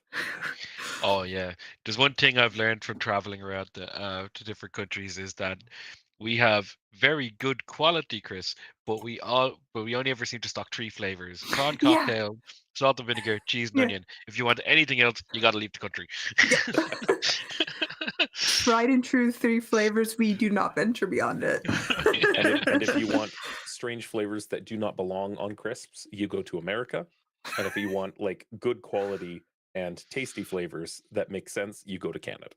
Yes. This makes sense. Ketchup I've crisps never been for to the win. Canada, but it's going on the list now. We'll pick you up. But as the robot kind of waves, anyone who wishes to can roll and investigate to observe the space around you or comprehend. Given that it's been enough time, Mm-hmm. and we're doing this in pursuit of my pride, Mm-hmm. and we're never going to meet my anchor. Yeah. Has this been enough time to not be upset anymore? I would say so. You encountered some really cool robots. You met Mr. Jones. Yeah, I would say you were able to shift that mentality. Or if you want to talk it out with your companions here, you can. However you want to play that. Okay. I think I think he's going to lose himself a little bit in pulling out that board and just like look at it and check it over and make sure that nothing was damaged, both in its apprehension and in getting it like into his backpack, and just like just make sure everything's hunky dory. It's like a Jansport bag with that rubber bottom on it that was very prevalent throughout the 80s. Yeah. And it's compartmentalized, so it's like got that slit down the middle for a bunch of tools to roll in, but there's still like an area for books. It's the rucksack camping version. Yes. So yeah, he just kind of like he's killing time. He's looking at it and calming down because you can lose yourself in that kind of stuff, and Of it course. calms him down. He's noticeably less flustered by the whole scenario, which means I'll be rolling one extra dice because I've been rolling one less dice every single time, and I have no skills in anything mental whatsoever other than tinker. Yeah. Well, hopefully that helps because I just rolled and I've only the 1 die for these rolls, for these investigate rolls, and it was a fail. It was no successes.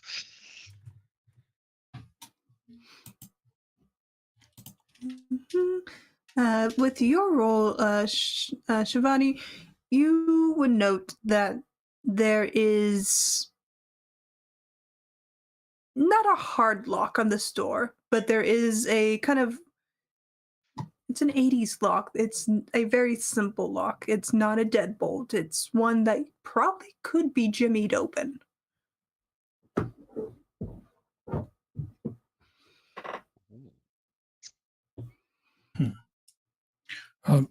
Okay, so the lock looks pretty flimsy. If we want to get out, we can potentially get out. I don't know if we want to get out or not, but like that's a good option to have in case they don't let us out. I got some channel locks, and I got a set of vice grips if you need, but like unless it's a master lock, I don't know really how locks work. Because the best way to open a master lock is to hit it with another master lock. And I've got another master lock if we need. That's why I was asking before if there was a way to force it closed. Because he's got like a bike lock and a chain and stuff. Mhm, This master lock could be opened with this other master lock. and or this But Coke yes. can. Um, like I maybe play it with and pick locks in real life. It is one of my neurodivergent hobbies. Is let me open these things. maybe we should meet. Maybe we should talk to the scientist lady first and see what's going on, and then if they don't let us out after that, maybe we can. He'll look around, even though he knows he's in an empty white room with just his two friends. He'll look around anyway, see if he's just used to that. And he's like, I have some experience jimming in open locks. So don't tell my pa, or don't tell my brother either. Or Junior wouldn't be too happy. But worst case, I can try Jimmy the lock. But let's meet the scientist lady first and see if she can tell us what these robots were doing. Alternatively, if you've got some trash, I can just set a little fire. I find that whenever I have a problem, if I set it on fire, boom, immediately I have a different problem. That's from The Good Place. It's like I've never met a problem that can be solved by throwing a Molotov cocktail. Yeah. I mean, you have another problem, but that first problem is immediately solved. Yeah. I throw a Molotov cocktail, boom, I got a completely different problem. 100%. Oh, have we got We do have a GM of Revan. Kick it around.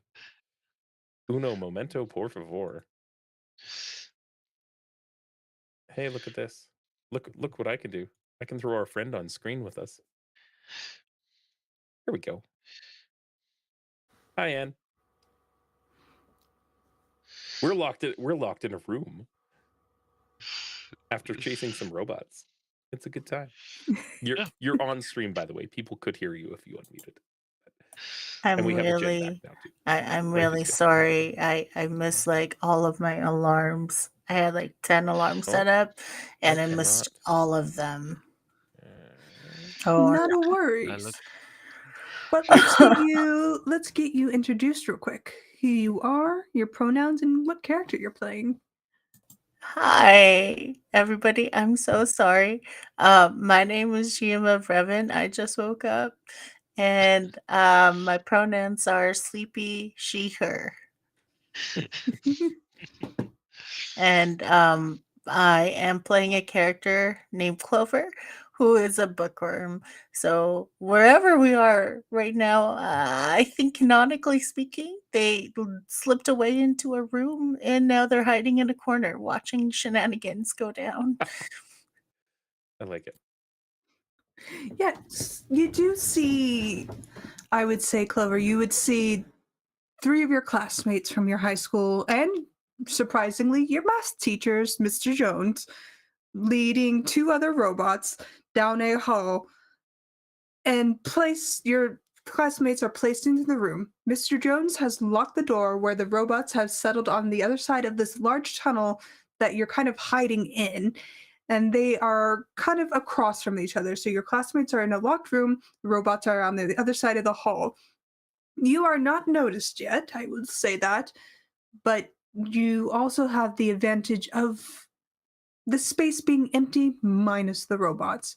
And from what you can tell, the robots are not being aggressive or harmful. And if anything, they are quite amenable or flexible and kind.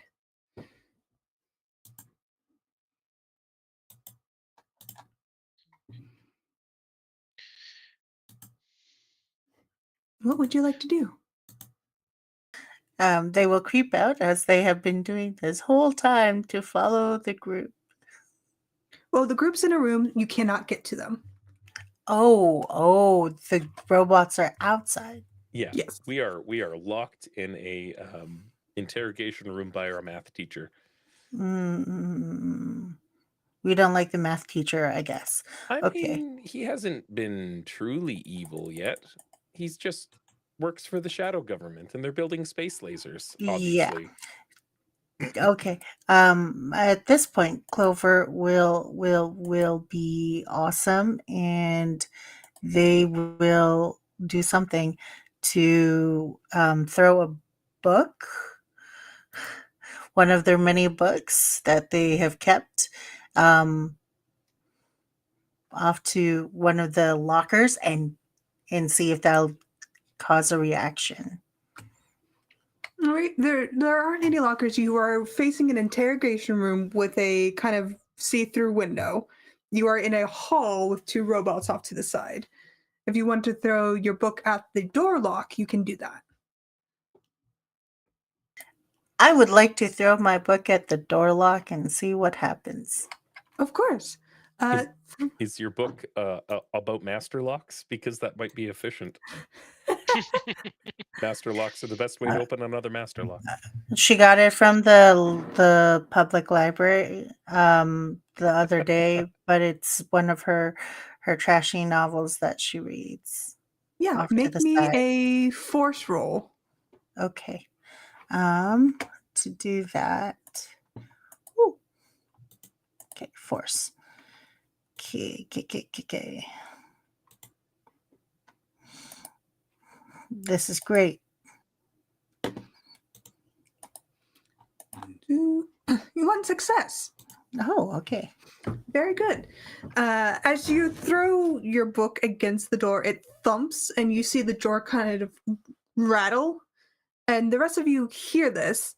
And as you kind of peek outside, the rest of you can see your classmate, Nudges. Clover, on the other side of the door.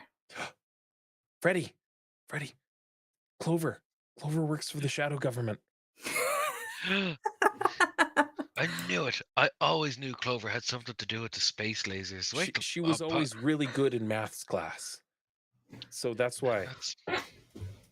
I bet she came up with the plan to steal the arcade machine circuit boards, to steal all of her game data, to program the space lasers. As Clover was in on it the whole time. I mean, they'd need an agent on the inside that knew the tournament was happening. So maybe, well, and wasn't Clover like a goody two shoes with Mr. Jones in the math class? Like always showed up and turned in their homework on time. It's all coming together now. It's all And coming together now. The guys from the loop, they didn't know, because Mr. Jones said he didn't know when the arcade tournament was, so it had to have been one of Plausible us that sold us deniability. out. Clover! I guess we need to leave more than just a math teacher in the storm drain. I love it. Where's those crisps? Apologies. Yeah. We have some donuts and drinks. He said they were only across the hall. Yeah. But I no. get the feeling he lied to us about the snacks. So which sorry, I think I might have missed something there. Clover is where here in this scenario? Is she outside the She's door? outside the hall. Yeah, she's outside in the hall. And she's throwing something at the window to get her attention. Yeah, throwing something at the door, and you've heard the book hit against the door. Yeah. Did the robots notice her? Yeah, they did. They are watching her with curiosity. As you've come to know these robots a bit, you would understand they are a bit curious as to what she's doing. If we wrote something on a notepad and slapped it against the window, would she be able to read it from where she is? Yeah. Do we maybe want to write down, because we've discovered, Clover, that the glass may be soundproof? Do we maybe want to write "hide with the robots, they're friendly," and put it on the window? Good. Yeah, I think that's smart. That seems like a good way to go. Enos has our pen and has our paper and pencil, so. All right. Little flat drafting pencil contract or woodworking pencil. Yeah. And I have zero doubts in my mind that his handwriting is better than mine. You may be wrong about that, but it remains to be seen.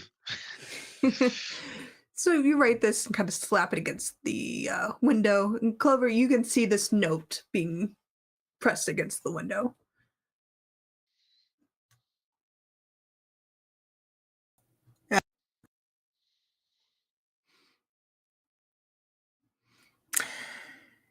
Sorry, brain is still kickstarting. Clover will look at the note, squint at it a little bit, look at the robots. And then during this time that she's been following them, has she been figuring out like a way for them to escape or get out of the room or something like that? Like, does she have a set of keys on her that could potentially unlock the door that they have locked themselves in with the math teacher? Because it sounds like they purposefully locked themselves into this Oh room. yeah, no, we went in. He was explaining. If you were following and trailing behind us, you would have heard our conversation of like, he's like, yeah, we just come in here. I'll go get Dr. Tora. We'll get you some snacks and some chicken nuggets and some donuts and some crisps and everything will be fine. And then he turned and locked the door and walked away. But he left the robots there for us to he'd be like, yeah, they could just like hang out. It's fine. He didn't seem terribly suspicious, but he's reasonably suspicious because he's the math teacher. And it's not like teachers don't normally have second jobs. We've canonically established that Mr. Hubbard also works at the grocery store. And, teachers are allowed to have second jobs, but it's still a little strange. You wouldn't have keys because the agents you've passed by wouldn't have those on them. Mhm. Okay, because she's not particularly very stealthy, she is going to approach while looking down the hall that she's in and Mhm. looking at a couple of the different doors to see where the various exits are, Mhm. to see where she can bring everybody to. She finds that there's safety in the library because there's an emergency exit near the back, and also hopefully that's okay. Well, there's no library in this space. It's just Okay. an interrogation room, a long tunnel with various branching Oh, okay. areas. You are in a government facility, Yeah, more or less. we've broken into the loop I following suppose some actually, robots. the practical thing here would be to give you a quick rundown of what has happened. Yeah, Yes, Even though please. even though your character wouldn't be aware, it's probably prudent that you know. So how it began was the three of us showed up to the arcade. We spoke to the owner, Mr. Southwell. Mm. Southwell. He told us that every arcade in town had been hit, and we decided to go check out another one where we discovered the same sort of attack pattern. Basically, the doors had been pulled open by a hydraulic press of sorts, and then the machines had been pried open and all the circuit boards had been taken out. We overheard a conversation an agent was having that revealed that two arcades in town hadn't been hit, that all the arcades that had been hit had been along the seafront and river line. Shivani gave the agent a good talking to. He might not feel it, but I feel like he got dressed down a little bit by a teenage girl. A child. And we decided to check out the riverfront. From there, on our way to the riverfront, we discovered two robots, basically packing away the circuit boards. We decided to follow them. We followed them into a storm drain where we confronted the robots. We overheard a conversation between the robots, an agent, and a woman named Dr. Tora. Um, but we decided to hang around with the robots. We questioned them a bit. We found that they were intelligent enough to communicate through taps, yes, no questions. We gave them a notepad. They were able to write. But then another agent showed up and confronted us, and the agent turned out to be our math teacher, Mr. Jones. And we begrudgingly agreed to follow him, and he brought us to this building within the loop, where he locked us in this observation room. The robots are outside where you are now, and we are now. He said he was going to get some snacks, but that he was also going to get Dr. Tora because Shivani told him that Dr. Tora was a friend of her mother's. And that's where you joined in just then. So we're waiting for snacks and Dr. Tora, and then you threw a book at the window. And it's canonically, we're not sure if you were following us the whole time or if you were already here, because we don't know where Clover's been. So we have to establish that. There will be questions. Yeah. Oh, we have also Okay. established that the secret shadow government that the loop who secretly rule the world have stolen all the circuit boards from the arcade machines to steal the game data so they can use it to program space lasers. And we've recovered one circuit board for the Galaga machine. It's in my backpack. Yes, Freddy is very happy with this. Galaga is his favorite game. Enos is his friend, and Enos does not like Galaga, and so Fred, but he has not told Freddy this I'm yet. not good at Galaga. There's a difference. So now we're brought to speed. Yeah, on that notepad, we'll say like, how did you get here? And hold it up.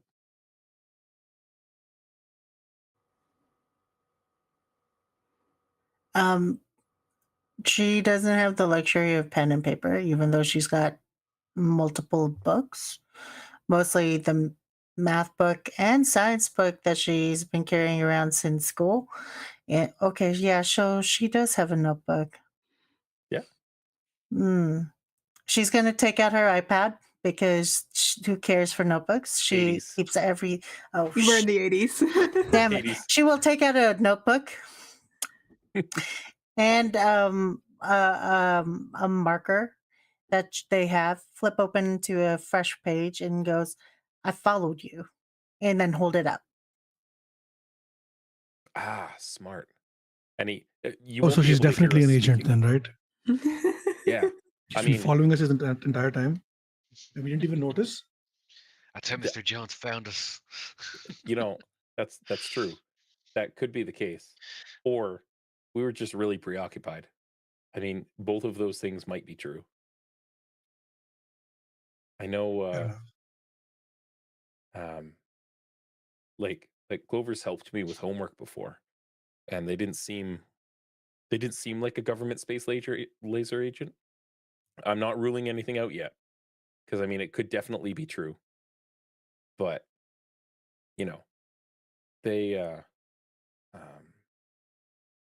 they were pretty nice, and we played games at the arcade before, and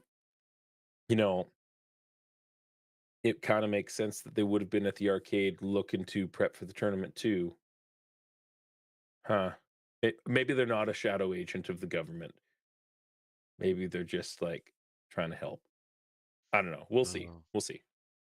Maybe they've just been a step behind us this whole time. Perhaps we should have slowed down and taught this out, and Clover would have been able to catch up with us. I mean, it's what I'm getting is it's 50-50. Yeah. Let's not rule anything out. Well, and your legs are really long, and like, so you're super fast. So that makes sense that we would have gotten here really quick. Makes sense. Makes sense. As there's this exchange back and forth, Clover, you do hear the approach of footsteps coming down the hall. They're around a corner at a point you can't quite see, but you hear the approach. You can make a sneak to hide somewhere in a very large open space. You do know that one of the robots on the other side of the hall has a container large enough for people to fit in, but there are also further spaces that might pull you away from your companions that you could get into, but it's a bit of a risk to do that. Oh, she's going into the robot. All right. Make me a sneak roll.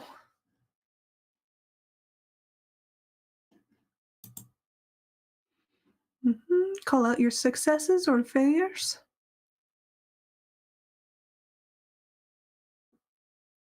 She succeeded. By how many? By one, two? one. Okay. One success. Thank you very much. So with one success, you barely get into the container before the footsteps kind of approach the robot. You hear a door unlock, and the door swings open, and the rest of you see Mr. Jones approach with your snacks, donuts, Monster Munch, the chicken nuggets, and some sodas. He places them all on this interrogation table and kind of steps back towards the door, not blocking it entirely, but enough for him to be an obstruction to all of you. And he just leans forward and says, "The doctor will be here shortly. Is there anything else you need?" this is why went out for tenders. That explains everything, Freddie. And Enos already has like 2 donuts and some chicken nuggets in his mouth. Jen, your camera is locked up again. Um, and he's like halfway through these like new kinds of chips because in Michigan they call them chips. And it's like he's never eaten a day in his life. 100%. Thank you. No problem. Yeah, Freddy will just go, and his mouth is just full of food. Because Freddy doesn't come from a very well-off family, No. and so sweets are kind of a big treat. So he's managed to convince these people to give him donuts. His mouth is full of donuts. Enos immediately looks at Shivani and like sits up straight and like wipes his mouth on his sleeve, and he like tries to eat better because you're supposed to have manners in front of girls. Freddy has no such compunction. I He's just believe going to town on these donuts. Does Shivani take any of the food? Yeah, I believe just first she just watches the two of them eat, and then she's like, yeah, okay. She feels her stomach growl, and she just reaches across and almost fights Freddy for the chicken tender, and just starts stuffing her I face like with it. food. And it's got that limited to the 80s Szechuan chicken sauce. As you're enjoying your meal, Clover, you hear a second set of footsteps kind of approach. They are quick, staccato steps, as if somebody very important with a very brisk and quick walk is walking down this hallway. And as you are able to peer out behind the robot without being seen, you see a kind of average height woman with drawn back, tight bunned hair, black, nice, warm features, but her eyes are just a bit too cold and calculating for her to be friendly. She steps. Bitches. Sorry, that's a thing on the stream. That was I apologize immensely. As she kind of walks past this room, she heads into the interrogation room past Mr. Jones holding a clipboard, and she's looking at every one of you, and she peers down her nose at each of you and says, all right, let's talk. I will want to take your statements as to why you are here, any information you can provide, of course.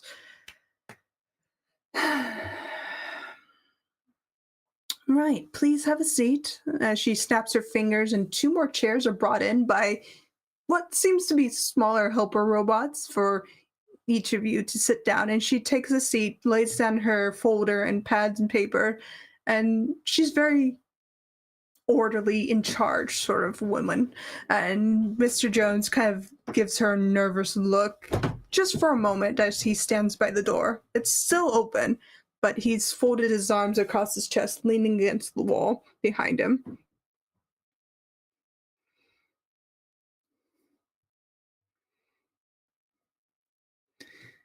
Right, so you broke into the Loops facility. Am I correct in this? No. Freddy would Okay, there immediately was no say, breaking. no, we didn't break into a loop facility. We were in a storm drain. That belongs to the Loop. If it belonged to the loop, Freddy's just getting real cheeky with it now. It's like, if it belonged to the loop, it needs a better signposting. And he'll cross his arms. Ma'am, She looks toward you. Yes? Mr. Jones can attest. We were in a container that your robot had, full of components from the arcade we were at. that they said they stole to help you, and we need those boards for the tournament, and we didn't ask to be here, but they said that you needed help, and you don't leave somebody that you don't leave a neighbor that needs help. So, like, if we can help, um, we can uh, get these things back and do what we need to do, and Freddie can go on to unceremoniously not win the Galaga tournament. I mean, sorry, buddy. Uh, like Freddie will look aghast. I believe in you, I really do, but Robert and Julie are so much better at this game than we are, significantly so. Um, She cuts you Let's see. off and says, "Why would they help me? Why would they be collecting boards to help me?" we were going to ask you that. And he looks over through the window at the robots. You see Clover's head kind of peeking in. You see the woman kind of lean forward. "And who do you think I am?" She places her chin on her hands as she watches all of you. You're friends with Shivani's mom. "And who is Shivani?" We all Freddie wants to turn talk and to look at Shivani. No. Hello. Hi. I'm Shivani. Hi. I know. Okay, I may have exaggerated just a little bit, right? But yeah, we know who you are. You're someone pretty high up at the loop thing. You always travel with the bodyguard, and she spits a couple of other facts that she would know about the doctor because of the whole "I know everything about people" thing. You just see a look of understanding settle across this woman's face, and she snorts quietly. "I'm Director Cho. I'm not the doctor." Oh, Does this well, shit. not look like the same person? Well, you didn't see the doctor, but you realize the voices don't match. Oh. Uh-oh. I see. Whoopsie. I misunderstood. James misunderstood. No, the deceit was intentional. Yeah, same. Okay. Yeah. Because I had clocked that we never saw the face of the woman who was in the tunnel, and they could have marched anybody in here, but Freddie didn't know that, didn't connect those dots. No, the deceit was intentional, so don't worry, it's I like not on the that's not on you. Okay. But thank you for bringing this information to light. I do appreciate it. Yeah. Is Dr. Thor coming, Mr. Jones? Dr. Thor will not be joining you today. Oh. In fact, Dr. Thor will be contained into her workspace for the following few months until we can determine as to why she needs all these things. She's breaking protocol. I mean, you could just ask her instead of just, putting people in cages. We intend to. She takes something from her file and kind of pushes it forward. You recognize them as the game boards, the electronic game boards. Yeah. Yeah, those are the... Yeah. See, that's the Galaga one. And that's from the Neo Geo. That's right there. And you can tell because it's got the scrape. That's from where I hit it with the screwdriver. I didn't mean to. I was just kind of slipped. She nods for a bit as she listens. I see. Well, you are quite intuitive, I would guess, but she motions towards the picture. And you want your arcades back from what Mr. Jones has told me. Is that correct? Yes, ma'am. Well, if you leave after we release you and not bother us, we will get everything back in order for you in time for your tournament. How is that for an exchange? What what'll happen to Dr. Tora and the robots? Don't you worry about it. We at the Loop will take care of it. Can I ask a question, ma'am? Of course. So we keep seeing all these movies in and the theater, and they keep Mhm. using the term "take care of," and it always means something other than caring. Oh. Yeah. If I say the word space laser, does that mean anything to you? Space lasers? Like lasers from space, programmed from Galaga game boards, fed on the information input by children over long amounts of predictive intelligence like time? She looks utterly perplexed, like you've just swung a bat at her. She processes it for a moment and then kind of rubs her Kids say the brow. darndest things, don't they? Well, while space lasers are not involved, if you were looking at the aspects of time and space, there are things we do there. However, it's not from space and it's not intelligence gathered from children. It is tested here safely at the Loop. Like that big ball that was over on the beach that you yell into and it yells back at you from the future. Exactly. Yeah. Just like that. Very safe. Exceptionally safe. Cool. Yeah. Best community art project you guys have ever released. Thank you. We try very hard. Not at all farming the information from civilians, like testing it out while under observation. Nothing in the sorts. Absolutely. Well, Shivani, Freddie, like, this sounds great. We're going to get everything back in time. And Director Cho's going to help the robots. And everything will be great. He has very low emotional and intelligence scores. He's very much But, a practical boy. What kind of help are you going to give the robots? The best. And as she says that, we pan over to Clover. What would you like to do, Clover? Clover was getting ready to take out a book to throw at Mr. Jones's head. Because she figures between the robots, Mr. Jones, and the tiny robots, Mr. Jones was the easiest target to take out. You are on the outside of the observation room. There is still a door separating it. You're looking in through. I believe the door is open. Yeah, Yeah, the yeah, door, yeah, the door is open. So, Mr. Jones so left it open when he that was was the coming in. first calculation that they made. Was like, let's take out the let's take out the math teacher, and then we'll try to take out the lady from behind, to get my friends out of there. But then listening to this conversation, they're having a change of heart, and they're trying to comprehend exactly what the director is saying. Freddie in the room will say, he says that's not an answer. Best for you or best for them? She just smiles and stands.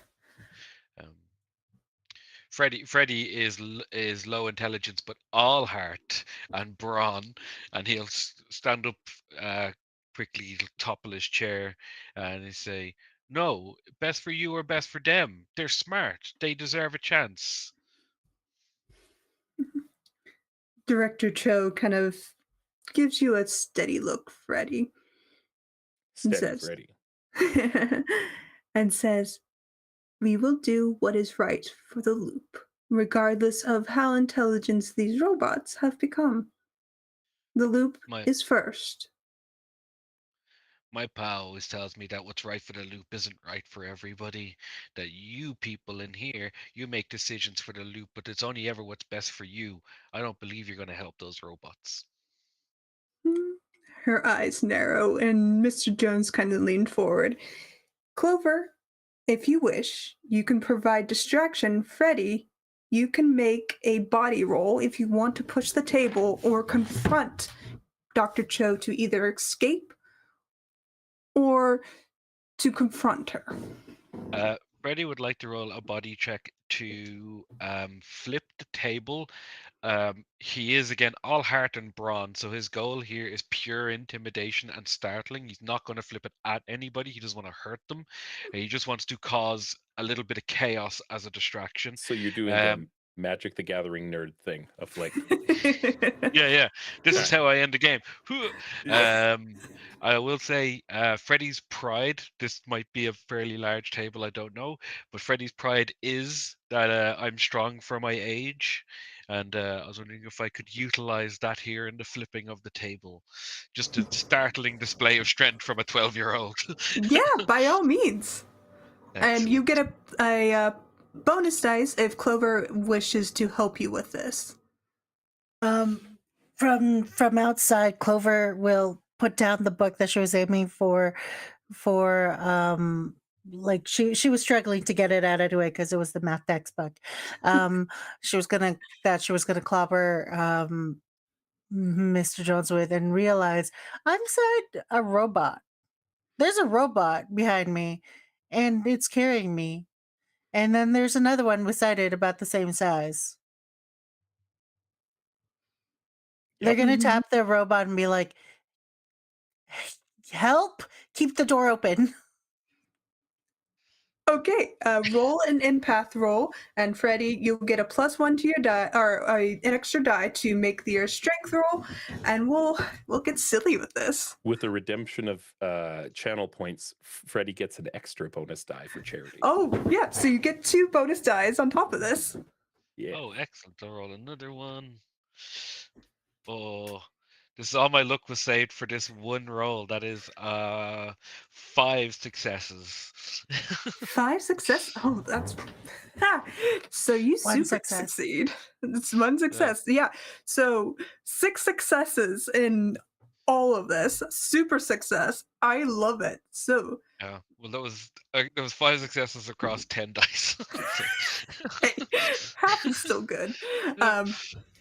This is what happens.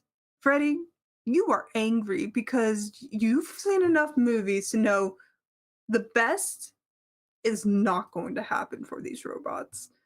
And you're angry. You flip the table, and Clover, as you're asking these robots for command, the bigger of the two suddenly surges forward and crashes into the wall, sending debris and brick across Dr. Cho, knocking Mr. Jones to the ground.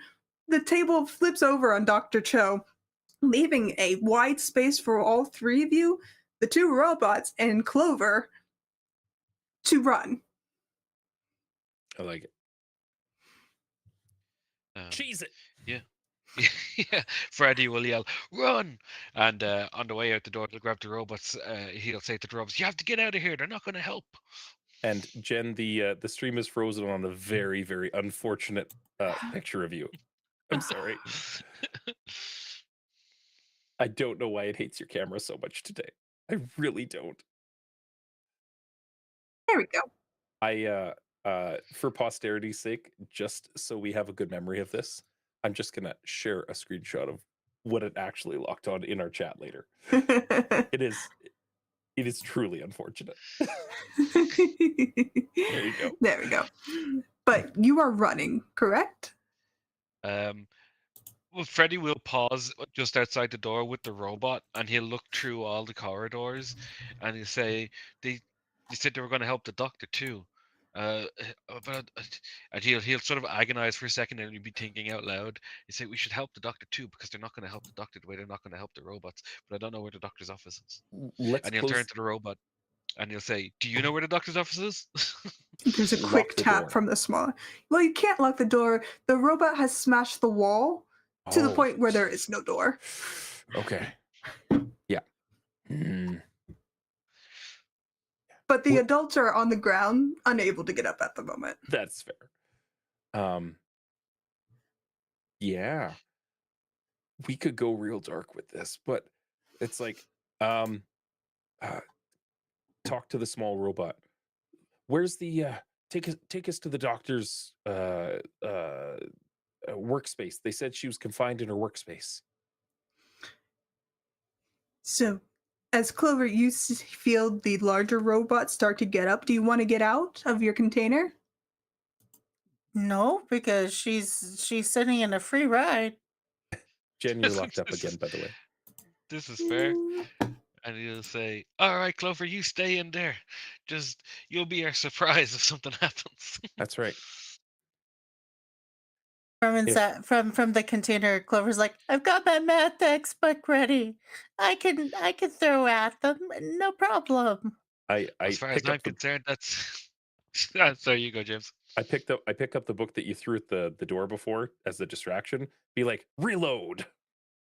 Can I have that back? Yeah, and give it back to Yeah. I say, as far as I'm concerned, hooking them at things for distractions is the only good use for a math book. So you've got this. 100%. Maybe I should give you this math book. I feel like I'm not the greatest at using anyway. Don't worry about it. I'm gonna throw us to a break real quick while Jen sorts the camera out. Bear with us just a second. We could all use an opportunity to stand up and stretch and get some water and things like that. So back in just a minute. Cool.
Hi, back. welcome back.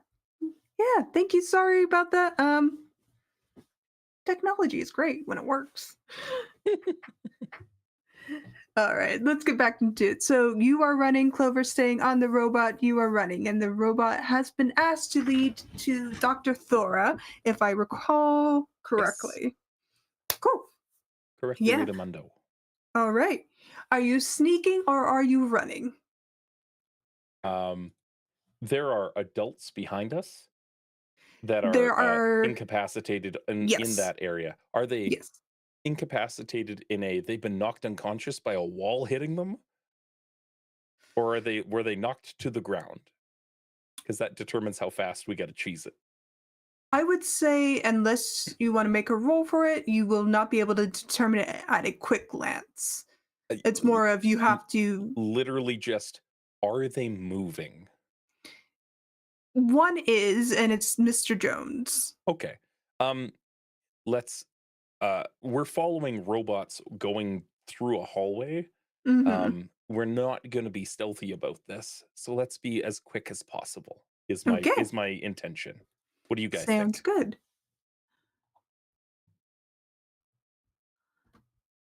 Oh, I can't hear Freddy. I muted myself to listen to the music in the whole the That whole is screen. fair. Yeah, I was just saying, cheesing it seems like the best option here. We've at least one quite large robot with us. Yes. Not entirely certain we'll be able to sneak quite effectively with him. So I say just go fast, get in and out as quickly as we can. All right. All right. So, foregoing sneaking because you do have two robots with you, one very big, one very large, one very small, and one very large. You are directing them towards the doctor, and as they're kind of leading you through this wide tunnel space, their footsteps kind of echo in a rapid thumping motion and whirring motion that these machines tend to make. And they lead you down this hallway quite a bit of ways, and eventually veer off sharply to the right, kind of almost booking it or kind of banking it around this corner, and they lead you into what you see to be a warehouse. Mhm. And before you is a great kind of spilled out space, and you see a bunch of other robots similar to the ones you are accompanying, and they are going to a space almost just out of your line of sight. They kind of are milling in and out. Jen, originally you had background music going from Roll20. Did you want to turn that back on now that you've rebooted? Yes. Just asking for the stream. Yes. If you tell me which track it is, I can grab it into OBS. It can be the loop or the strange, either or. Okay. Because both are Understood. appropriate to this scenario. Understood. I will grab it. Wait, there was supposed to be music? I've not heard music this entire time. You- In Roll20, it might have Yeah. you might have had your audio turned down on it. Huh. I can turn it up if it helps. Yeah. It is all Actually, since we've been listening to the loop, I'll put on the strange. I used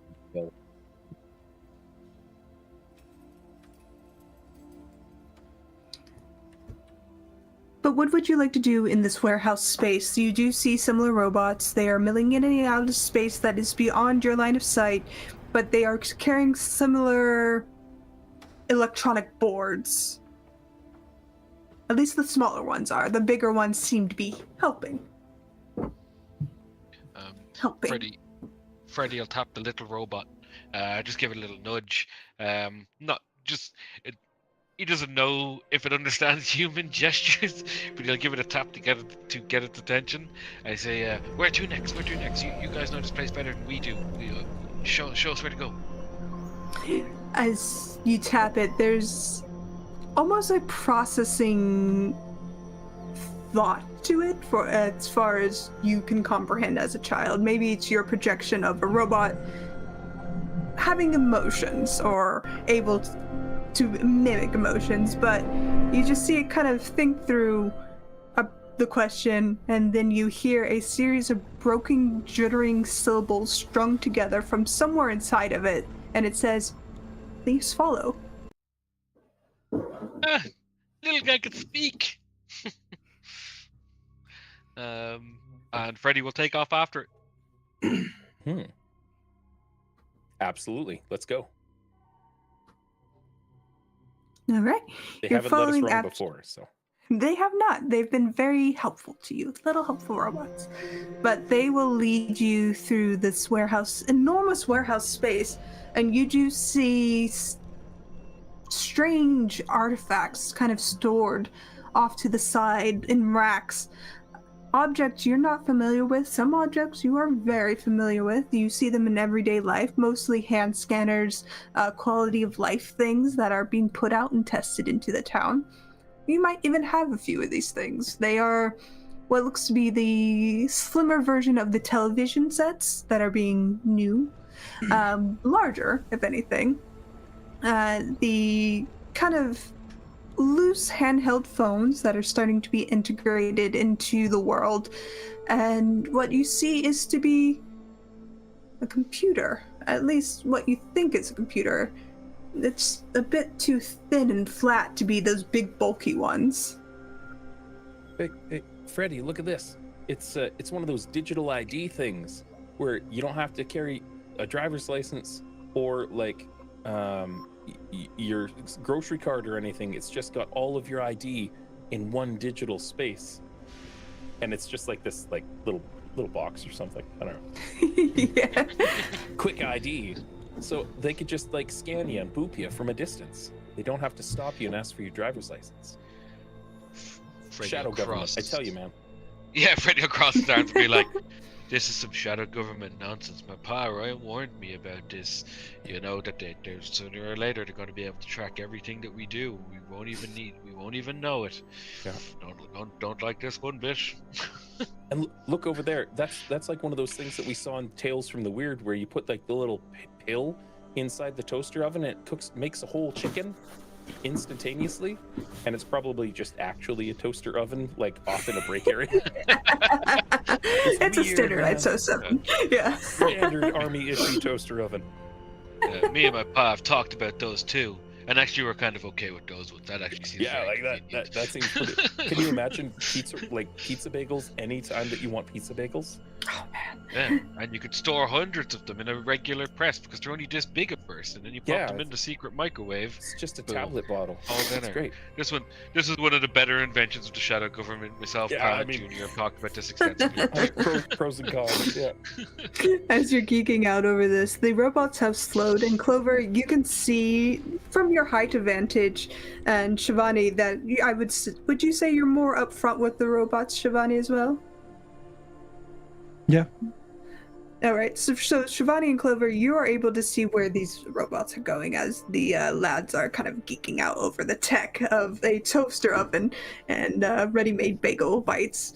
And you see them kind of going into a wall, but they kind of phase through a wall. There is no door, it's just a flat wall, but they're going in and out of this space as if there is no wall. But your mind is telling you they shouldn't be doing that, but these robots just do it with ease.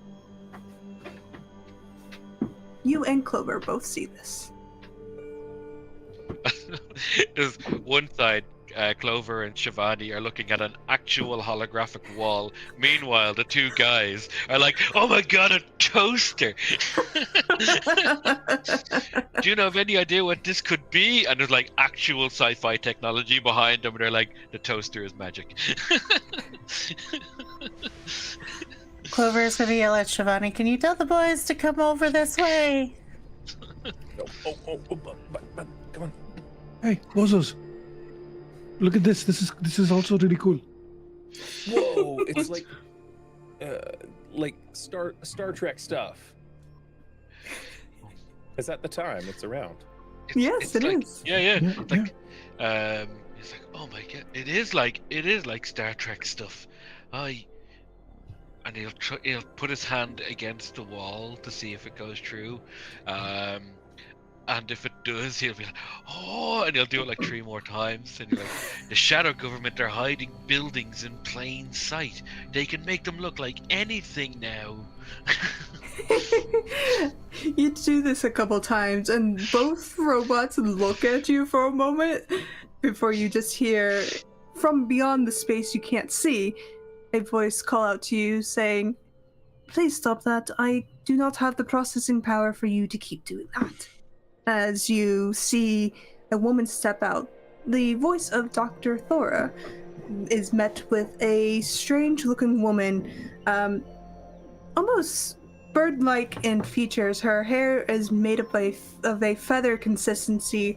Her hands and fingers are a bit long and claw-like as she kind of wrings them nervously as she approaches you, her eyes flickering between all of you quickly. You say bird-like. Does she have like alien features, or is she just like, is it her poise and her like demeanor? Yes. No, it's an actual Arakawa. It's an actual. We are looking at Owl from Winnie the Pooh. Got it. Understood. Hello. She has humanoid features, but she's not of this place. You can tell Understood. that. Feathers for hair and Yeah. sort of talons, alright. Oh, Yeah. that's so cool. That's like that in that comic convention from that place up the road. But I can't even see the glue. That's amazing. Future tech. Freddy would be like, this is so cool. That's amazing. You must like Look own Halloween. Awesome. You get so much candy. I don't know what a bunch of children are doing here, but you shouldn't be here. Yeah. Oh, Oh. I think I right. Are you Dr. Tora? I am, yeah. And he'll look at Enos. He'll look at Enos and and Clover and Shivani before saying, you have to get out of here. Trust me, I've been trying. She looks behind you nervously again, and then sweeps her eyes over the two robots that have accompanied you. And she kind of clicks her tongue against the roof of her mouth and just says, "What?" She They said kind you of needed disappears help. inside. Motions for them. you to follow. As he follows Freddy, he's like, they know you're doing something. Dr. Tora, the loop, they know. They said they said they were gonna take care of it. I've seen enough movies to know what take care of means. And when I asked them if they were gonna do what's best for you or what's best for the loop, they said what's best for the loop. And I think that means you have to get out of here as soon as possible. Oh, you're awfully brave children, yeah. Oh, and you have all of our arcade equipment, and we need that back for the big tournament. And Yeah, no bravery at all involved at all. Just it pragmatism. there is no, yeah, it is 100% self-interest. She turns back to all of you, and all of you can make me a search or a empathize roll. Or investigation, not search. Excuse me. I know my words. We'll do empathize. Empathize is mine. Oh, actually, I'm equally bad at both. I I'm thought equally empathize bad would at be both. hard. Is this you leveraging my pride since we're helping out a neighbor in need? Yes. One success. There we go. No successes. One success. Okay. Fantastic. I'm And astounded by her Shivani succeeded also. Okay. One for investigate and one for empathize. And Enos one, is- what did you? Enos, yeah. Enos didn't succeed on this. You're more distracted by the coolness that's going on. Something has awakened inside him, and he isn't sure how to process this yet. Oh, 100%. What did you roll there, Freddie? Oh, sorry, I rolled on empathize. On empathize, and you succeeded, correct? One success, Okay. yeah. Cool. So, those who rolled on empathize will know that she's trying to process her words so that you, as children, will understand. Enos, with your investigate, see a large portal behind her, sparking and kind of fizzing in place, and you do see various boards kind of being slotted in around this ring by smaller helper robots. And Enos didn't investigate anything, and I failed my roll. Did you mean Freddy or somebody else? no, I mean Clover. Sorry, I'm looking at Enos and saying meaning Clover. Gotcha. Okay. Clover would see this.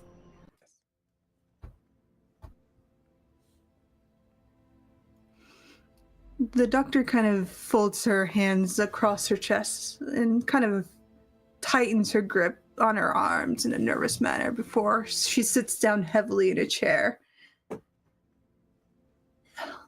I'm sorry about your boards and your games. I need them to get home. Home? I work for another loop. Not of your world, but of Like in Sweden? another world. And no, another dimension. Like Star Trek? Like Star Trek, yes. Looks at his friends.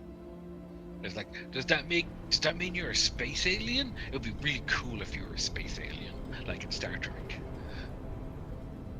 Well, you could say that. I space alien. And we're like, just his whole demeanor, this whole tough guy demeanor that Freddy usually carries, evaporates as he starts sort of like slapping at Enos to his side. It's like, she's a space alien, Enos. She's a space alien.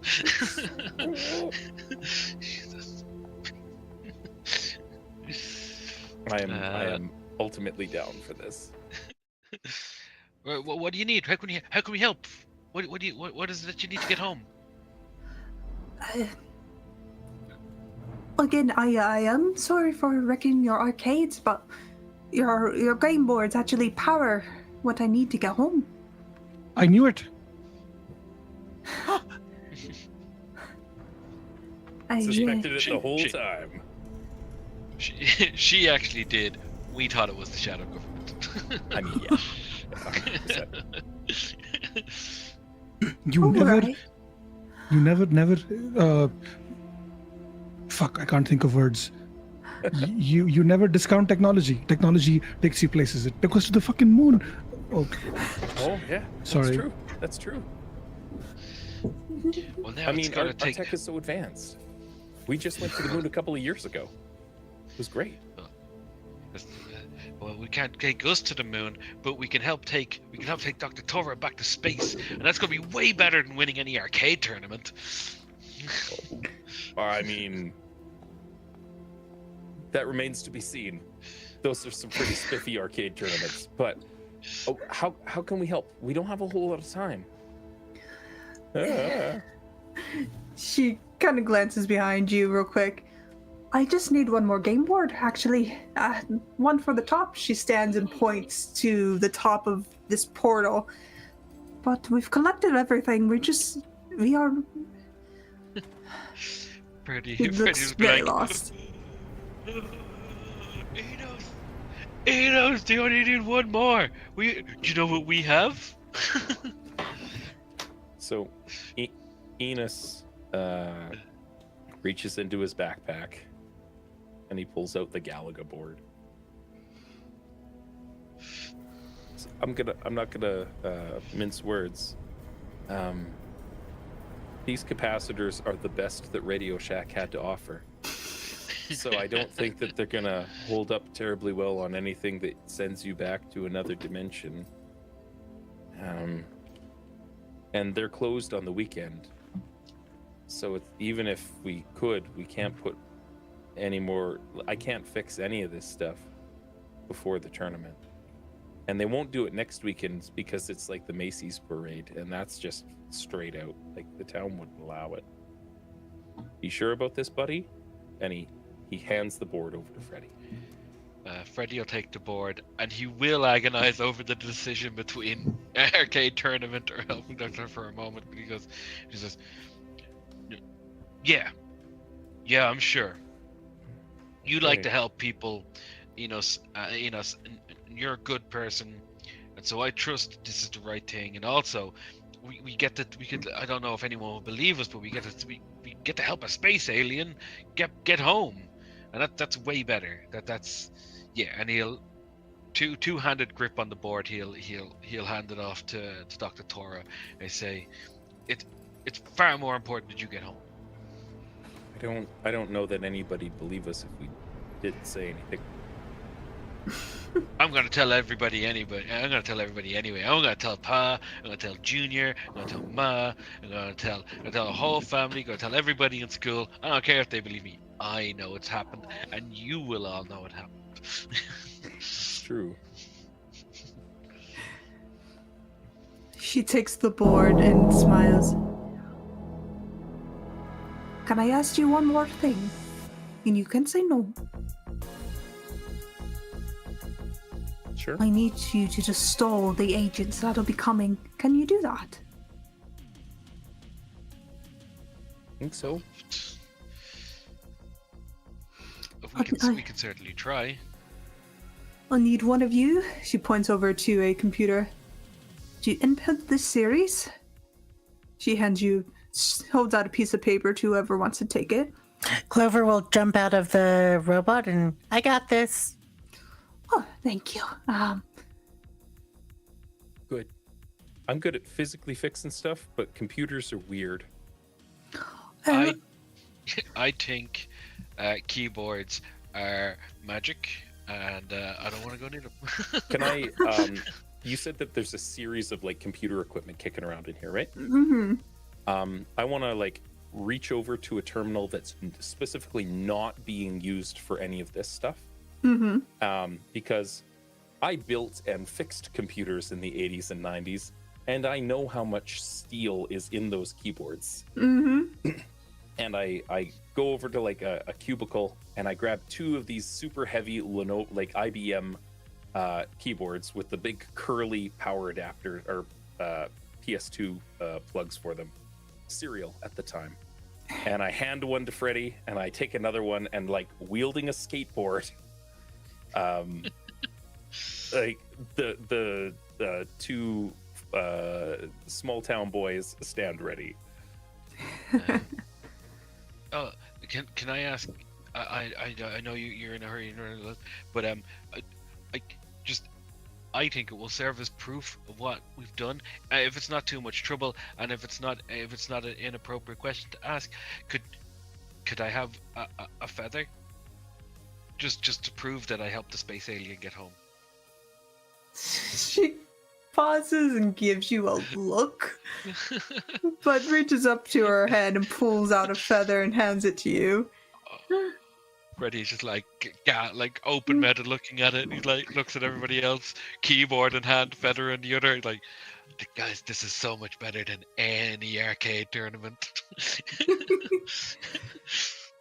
But as you do this, she'll send those who wish to defend. So if Shivani, do you want to stay in the room or do you want to go out and defend with Freddy? I don't know how good Shivani is going to be defending. Well, this could entail your charm. This could entail your empath. So it could be a social role rather than a sneak or force role. Yeah. Oh yeah, she can definitely do that. I think Shivani is gonna throw insults at them. Vicious mockery upscaled is I love it. what we're I love doing. it. Yeah. I love it. We're just there in case your words fail. Because here's the thing. Enos is like 6'2", 220. he hit puberty when James hit puberty. Like, I was a big kid as a teenager. Yeah. Yeah, I was going to say, like, these are adults and we are children at the end of the day wielding keyboards. Yes. So if we could talk them down, Shivani, I think you might be vital for what comes Yes. next. Yes. So with any game I play, you can always do a social role rather than a combat role for me. So with Shivani and Freddy on the inside, or outside, Clover, and I would say I will have you, Enos, on the inside because she will utilize your Tinker ability Absolutely. to prop this portal up a bit more. Quick question about the exterior as we were coming through and we saw all the robots running through the warehouse. The warehouse is obviously storing stuff. How tall are those racks? Easily well over 16 feet in height. 16 feet. So I've asked that question knowing fully that I would have no chance of toppling such a rack. However, there is a very big robot, an Ed 209, I think you called Yes. it earlier there. So I just mean, in an emergency, just prep that. He's going to go to the big robot and he's going to tap the front of him, just like patting him affectionately. And he's going to say, when I give the word, if needs be, you grab that shelf, you grab that rack there, and you just push it over, just as a distraction. Are those tiny robots that were running around and the one that like brought the file folder, are they like the serve bots? More or Like less. the Mega Man serve bots? They look Yeah, little Lego men. Yeah. I love They're practical but not useful for anything else. I like it. If we need your help, I'll say, Eddie, now. Do you understand? That's your name. I'm going to call you Eddie, if that's okay. So I'm going to say, Eddie, now. And when I do that, you topple the rack. It lifts its hydraulic pinchers up in the air in agreement, pinching them together quietly. And when all this is said and done, you live with me now. And it's very much a Goonies thing. Yeah. There's room This at the is farm. this is end game Baldur's Gate Owlbear Cub, where it's like, you're ours now. Come with me. Okay, so as you set up with Shivani and Freddy on the outside and Clover and Enos on the inside, I will have the outside people make their rolls first. Shivani, you can use a charm roll if you so wish, as you see Mr. Jones and Dr. Cho round the corner. Eddie's there, still kind of pinching the air in excitement. Give him the clamps. Freddy, you can do a calculate move or a force move if you want to wait or be aggressive in this. No, so Freddy's going to be here purely to back up Shivani. Shivani's got the smarts and the connections to maybe slow them down long enough. He's only going to make a move if he thinks that they're not going to listen to Shivani. Okay. All right. So you'll make a calculate roll, Freddy, and Shivani, you can make a charm roll as these agents approach you. Okay. As they start walking up, Shivani's just gonna hold up both hands and be like, wait, stop, listen to me, wait, stop walking, wait, listen. Okay. All right. So we are in a situation here. We're trying to help someone go back home, right? You all know what home is like, right? It's a nice, safe, comforting place. It's where you go at the end of the day when after shit hits the fan and all of that stuff, and you like comfort and reliability and everything, and that's what we're trying to do with the doctor, trying to send her home because she deserves safety and comfort and happiness and love and support and all the other things that she's not getting here, obviously. So just wait, breathe, just it's fine. We're not hurting anybody. She just wants to go home. We're letting her go home, and then after that we'll figure out the rest, right? So just stop, just sit down. Let's bring back the snacks. Let's eat something. Let's have some chai, and then we can figure out logistics and everything later.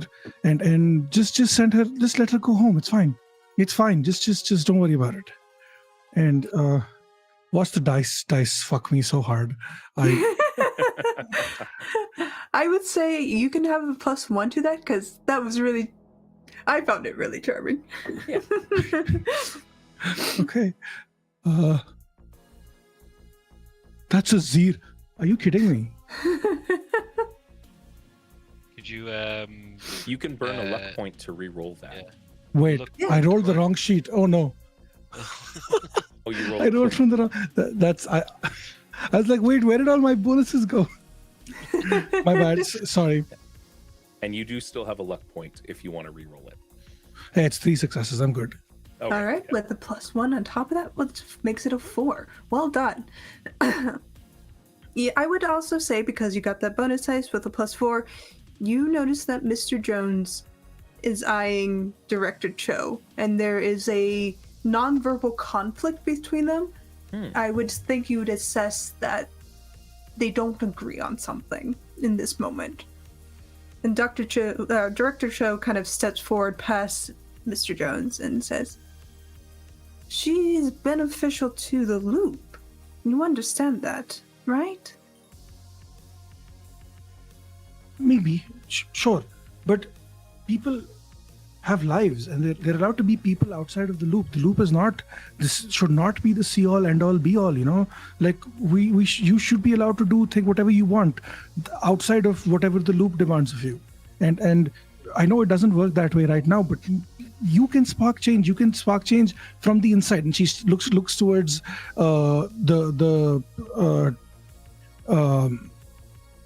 the math teacher names, and she looks at him and she's like, you can spark change from the inside. You can create a revolution. You can change the loop.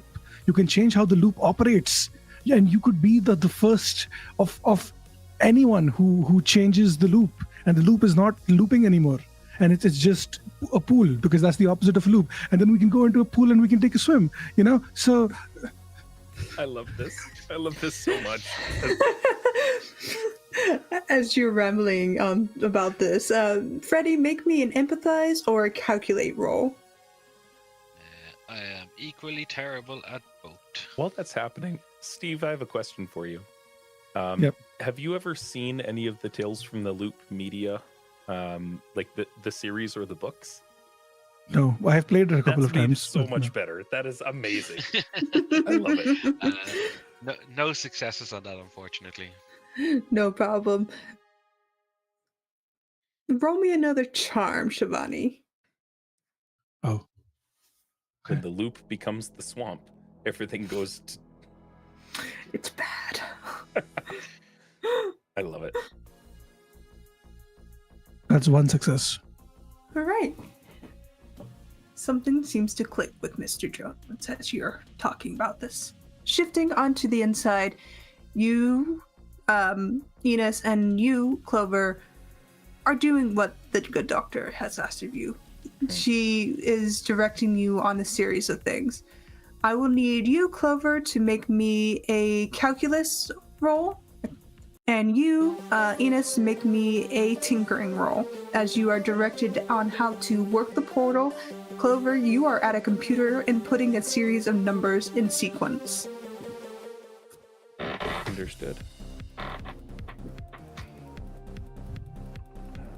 Tinker.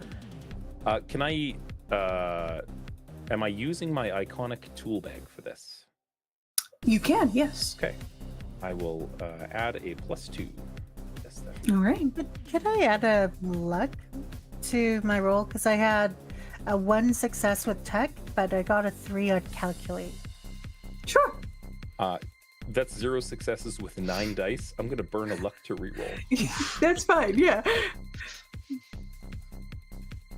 2 successes. 2 Nice. successes. Very good.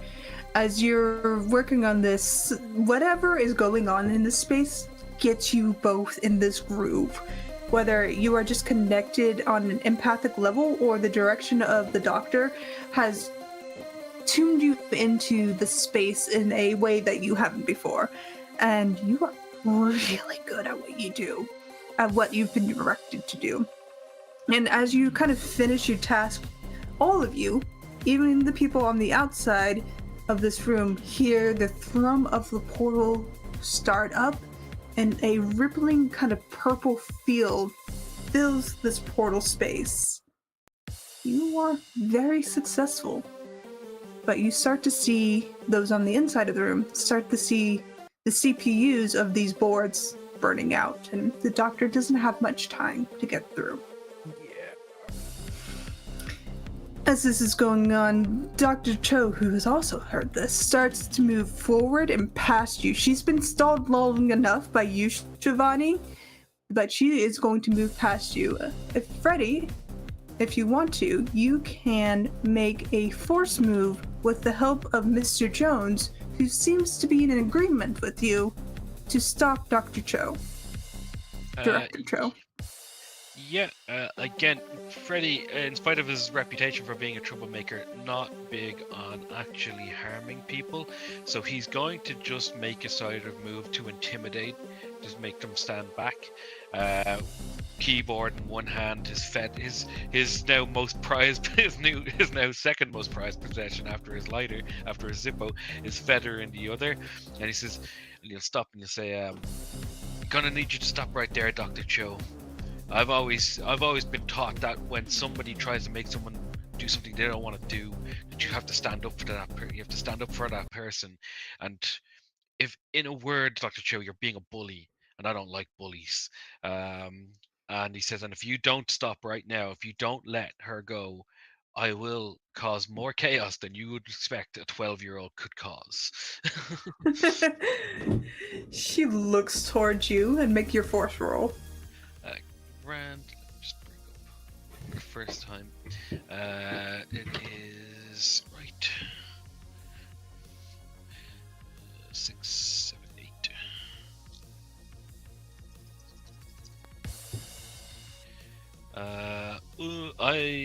No. What is happening with these last rounds? I will burn my luck point because I also got 0 successes. Oh, Grand. you will Actually, get a +1 die as well because somebody is helping you. An NPC is helping you. grand. What am I doing? 6, 7, 9. Grand.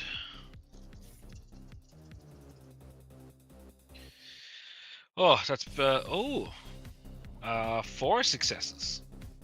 Very good, very good. 4 successes. So, how do you stop Director Cho as Agent Jones, or Mr. Jones, is coming up behind her to clock her in the neck to bring her down? Judo chop. Well, that's it. He'll just menacingly, like he is, being 12 though. He is, I suppose, strong for his age, and therefore noticeably, I reckon, sort of a beefy kid, wielding a 5-pound metal keyboard. Yeah. And he will wave it rather menacingly, and he has a look about him. He's wearing his dirty 49ers jacket. He's got a mop of dirty blonde hair. This most likely dirt streaked on his face because he comes from a not well-off family, and so he looks like the kind of kid, even though he knows in his heart he'd never actually hit somebody with his keyboard, he would look to an outside observer who didn't know him like he is somebody who would absolutely swing this to hurt. All right, you swing it to hurt. Agent Jones clocks her at the back neck as you both connect at the same time, and she crumples. And the two on the inside of the room see the doctor kind of give you all a thankful nod and step into the portal. You see it collapse behind her, and she's gone. You are successful in saving Dr. Thora. Okay. Freddy will stand there, keyboard in hand, looking at Mr. Jones. He says, "Me and my friends are going to leave now. And are you going to let us go?" I'll see you in class on Monday. As he steps aside to let you pass. And Eddie gets to come with us. And Eddie's little friend. Sure. You live with us now. if he wants to, he will give them the option. He's not going to just demand Eddie the robots come with him. He recognizes yeah. their intelligence, so he'll also say, Eddie, Dr. Tora is gone now. I don't know what you're going to do, but if you stay here, they might make you like all the other robots. And they said you can come with me if you want. And he kind of pinches their claws together, and the smaller robot says, "This is amenable to us," as they start walking away. I like it. So, Freddy, I got room there's the loft in the barn, and I've got that whole like hydraulic lift, and we can totally like set him up a space where nobody's gonna bother him. We got this. Got this, Enos. Yay. And he'll fist bump Enos. Bam. Fa-da-la-la-la. And then he'll Eddie has Eddie and Freddy. Eddie has arms, so while they're leaving, Freddy will try to teach Eddie how to fist bump. And you can do so as you leave the loop unbothered. Nobody seems to come after you. You're not sure if it's Mr. Jones stopping any agents or if they're just ignoring you completely. But you can leave the loop and return back to your homes. Before leaving, was there is there anything from what's in that room? I just want to roll a quick tinker check and see if there's anything salvageable I could possibly take back. Of course. And there we go. Can I That's help them? Oh, Sure. So I've got one success so far.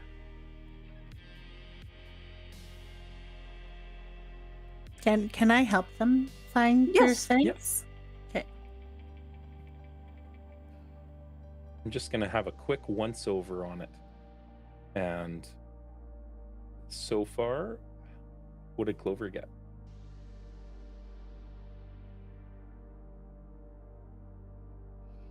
One success. Beautiful. Okay. Can I burn my luck to do a little bit more? You can, but you won't gain much more. Okay. Most of the stuff isn't salvageable. The portal has burnt through all of it. The only thing that's really salvageable is the thing you were working on before the portal was started up. But you have a future tech computer that wirelessly connects to a thing called the internet. I like it. That absolutely goes into a backpack behind that like holographic wall. So maybe Mr. Jones doesn't see Enos like grab a bunch of batteries, grab a bunch of like I don't know what this does, but it's going toaster oven like yep, let's go guys. We got you some juice. He grabbed a bunch of battery packs and things like that he's like, robots probably eat batteries. That seems appropriate. Yeah. But yeah, you've collected 2 robots and a bunch of computer parts and a future tech computer. I like it. And as you're settling home, you get a call on your phones if you collectively go to one house or if you're collectively at your own or if you're at homes. But you'll get a call that says, the tournament will be on tomorrow if you still wish to participate. Hosted at Mr. Stonewall's arcade. See.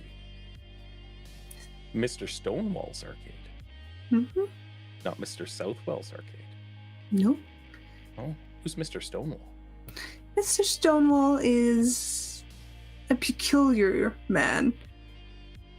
He keeps to himself entirely, but he has a nice arcade, a mix of new and old games. I like And it. it had been one of the arcades that had been hit. And it's odd for him to be offering up something like that. I like it. You're gonna have your Another chance, mystery. Freddy.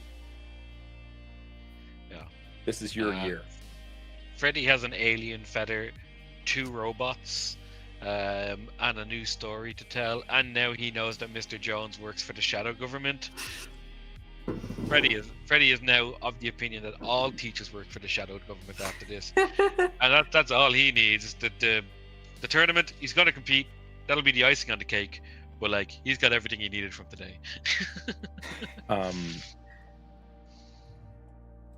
What as we're talking about this, setting a scene, call it Enos's barn, where we've deposited some robots, and we're like making some space.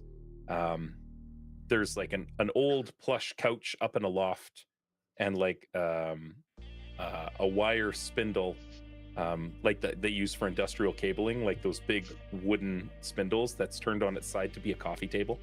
In between. What, Clover? What's your best game? Like, what are you competing for? Clover reads books, but they like technology, and she's been eyeing the computer with the internet that was taken from it's out on the coffee table, like it's been being poked at for a bit. She turns on the power button. Yeah. And she's exploring that. She's not into games. She's into how does this thing work and why. That's fair. What about you, Shivani? What arcade game were you going to play in the tournament tomorrow? I think Shivani's game is Pac-Man. Oh yeah, That's what she's into. She doesn't really do like competitive PvP. Yeah. But if there's like a timer and see who can clear the most number of stages in the 5-10 minutes you have, that's her vibe. Ah, yeah.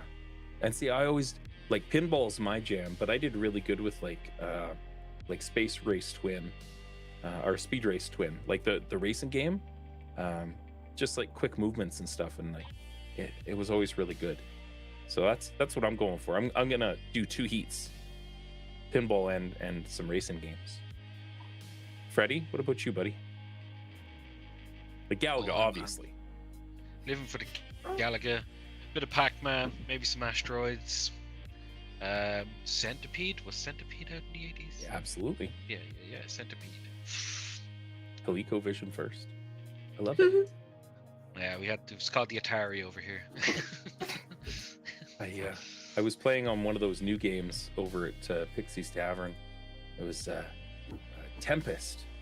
It was really cool. Like you get a little blaster and you shoot your way through everything. It's pretty cool. Sounds awesome. Can't wait. I bet I'll get a higher score than you do. I mean, in Galaga, probably. I'm not gonna lie. I'm really bad at that. I think we've canonically established that I'm no good at Galaga in any way, shape, or form. As you're having this discussion, Clover, you're poking at the computer at the Shivani nearby. You see it power up, screens flicker for a moment, and you just hear this rock metal kind of scream out of it, and you see the logo Doom kind of display across it. And it says, "Would you like to integrate?" Oh yeah, no, Clover's into that right away. Like, yes, I would. It asks how many players would like to integrate. Oh, no. 4. 6. Because 6. Eddie's here. And what's the name of the other robot? You never Bob. named the other robot. Oh, Oh, it's Bob. It's Bob 91. Because Bob he's got a 91. 91. Guardian Bob. Got it. Yeah, Yep. yeah. Eddie and Bob. I'm down for that. All right. So you put in 6 players. Do you hit enter? I look around. Should I hit enter? Oh no. Try it. Go Yeah. Try Yeah. it. I want to see the What new kind of game. game is it? What if we, the last time we did something like this, what if we Reach over your shoulder and push the button immediately. Oh no. The world goes black, and you find yourself in a no. hellscape, and you just hear, "Welcome to level 1." And you just see the Doom logo appear in the sky. And as this kind of plays out, we'll end there for tonight as you've entered into the retro game, Doom. Amazing.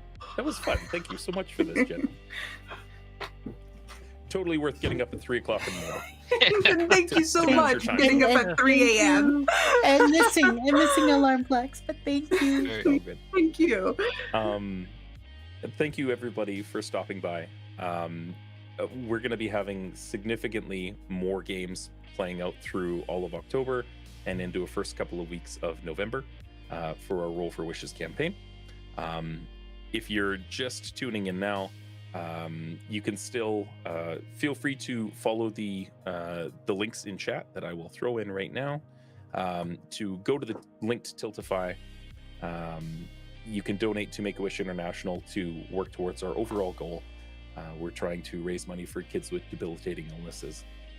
We have just over 150 creators right now putting games together all month long, where donations will impact the gameplay in real time.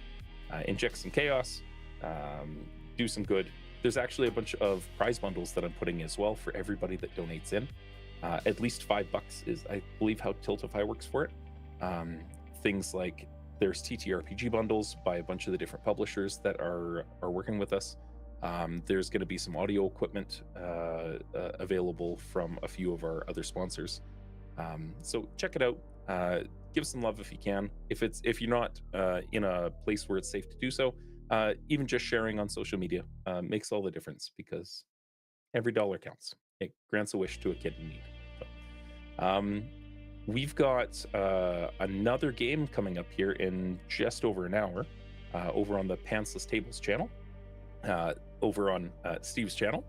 We're going to be playing a Chaosium supported game.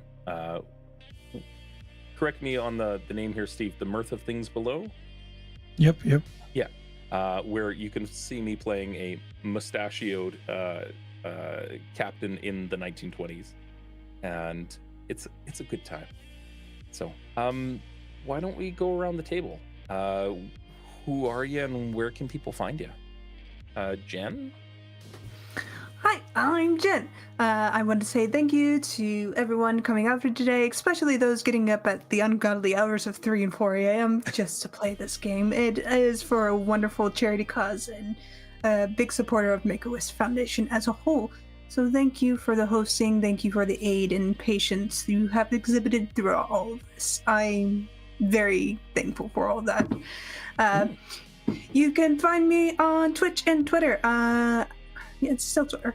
Yes, it is. I run various games on my Twitch over at Koski Sigma at Twitch TV.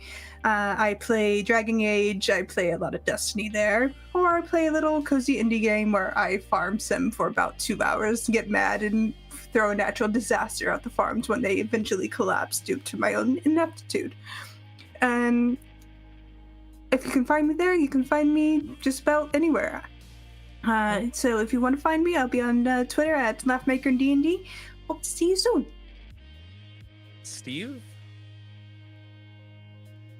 Hello, hi. I'm Steve, also known as Sassy Fans. You can find me on Twitter, Instagram under SteveH4815, on Twitch, YouTube under SassyPants1996. That's where I stream and do things. I play games like Assassin's Creed, Hades, mostly story-based games with chaos. I also run Pantsless Tables, which is my TTRPG channel, where we try to run games in a time zone that is not 5 a.m. for us, which is unfortunately a majority of the TTRPG games in the APs at least. Basically trying to shine a spotlight on underrepresented Asian talent is what is my goal with the whole thing. And that's me. Love it. Paul? Hey everyone, I'm Paul. This is both my first ever game of Tales from the Loop and my first ever live streamed game. I could think of no better way to learn how to play Tales from the Loop than with an audience. Yep. You can find me exclusively on Instagram at The Mediocre Rogue. It's where I post my tabletop RPG content. It is a brand new account. It is largely just me documenting conventions where I go to teach people how to play tabletop RPGs. Used to do it years ago, started doing it again, started this year, so there's not a whole lot on there, but I have 2 big conventions coming up in the next few months, so there'll be plenty more posts coming. And Anne. I am Sleepy, GM of Revan. You can call me N. You can call me N. I can be found everywhere on the internet as GM of Revan, and I'm so glad for the patience and the ability to learn this really fun system with these amazing, beautiful people for a really amazing cause. Love it. That's all of us. And thankfully, Jen's camera hasn't frozen since he came back from the break, so life is good. Hi, Chris. Welcome in chat. We're just about to knock off here. I'm going to take a look for a couple folks in our fundraising channel and see if there's anybody kicking around. And I don't see anybody that signed up currently streaming, because again, the time zone being what it is. So let me grab somebody to raid out to. Let's see. Do we want D&D or tabletop RPGs? Tabletop. Yeah. Give me half a sec. Oop. There we go. Let's find some live channels in the role-playing game. There we go. Oh, Twitch, why are you doing this to me today? What are you doing this for? No, I don't need that in my life. There we go. Categories. I found it. We're gonna raid out to. Somebody is playing a Digimon RPG, and somebody is playing some Traveler's Tavern. So let's do that. I'm going to grab a channel quick here and raid out. Thank you everybody for stopping by. They're speaking German, but we can still give them some love. It'll be okay. We gotta love our international friends too. Absolutely, 100%. There we go. And raid note in 10 seconds. Go ahead. Good. See if it'll work. There we go. Yeah, 5 seconds. Thank you, everybody. I appreciate you showing up and slinging some math rocks to try and raise money for some kids. And we'll play again real soon. Good night, everybody. Have a good one. Good See you, morning, everybody. everybody. There we go. And the stream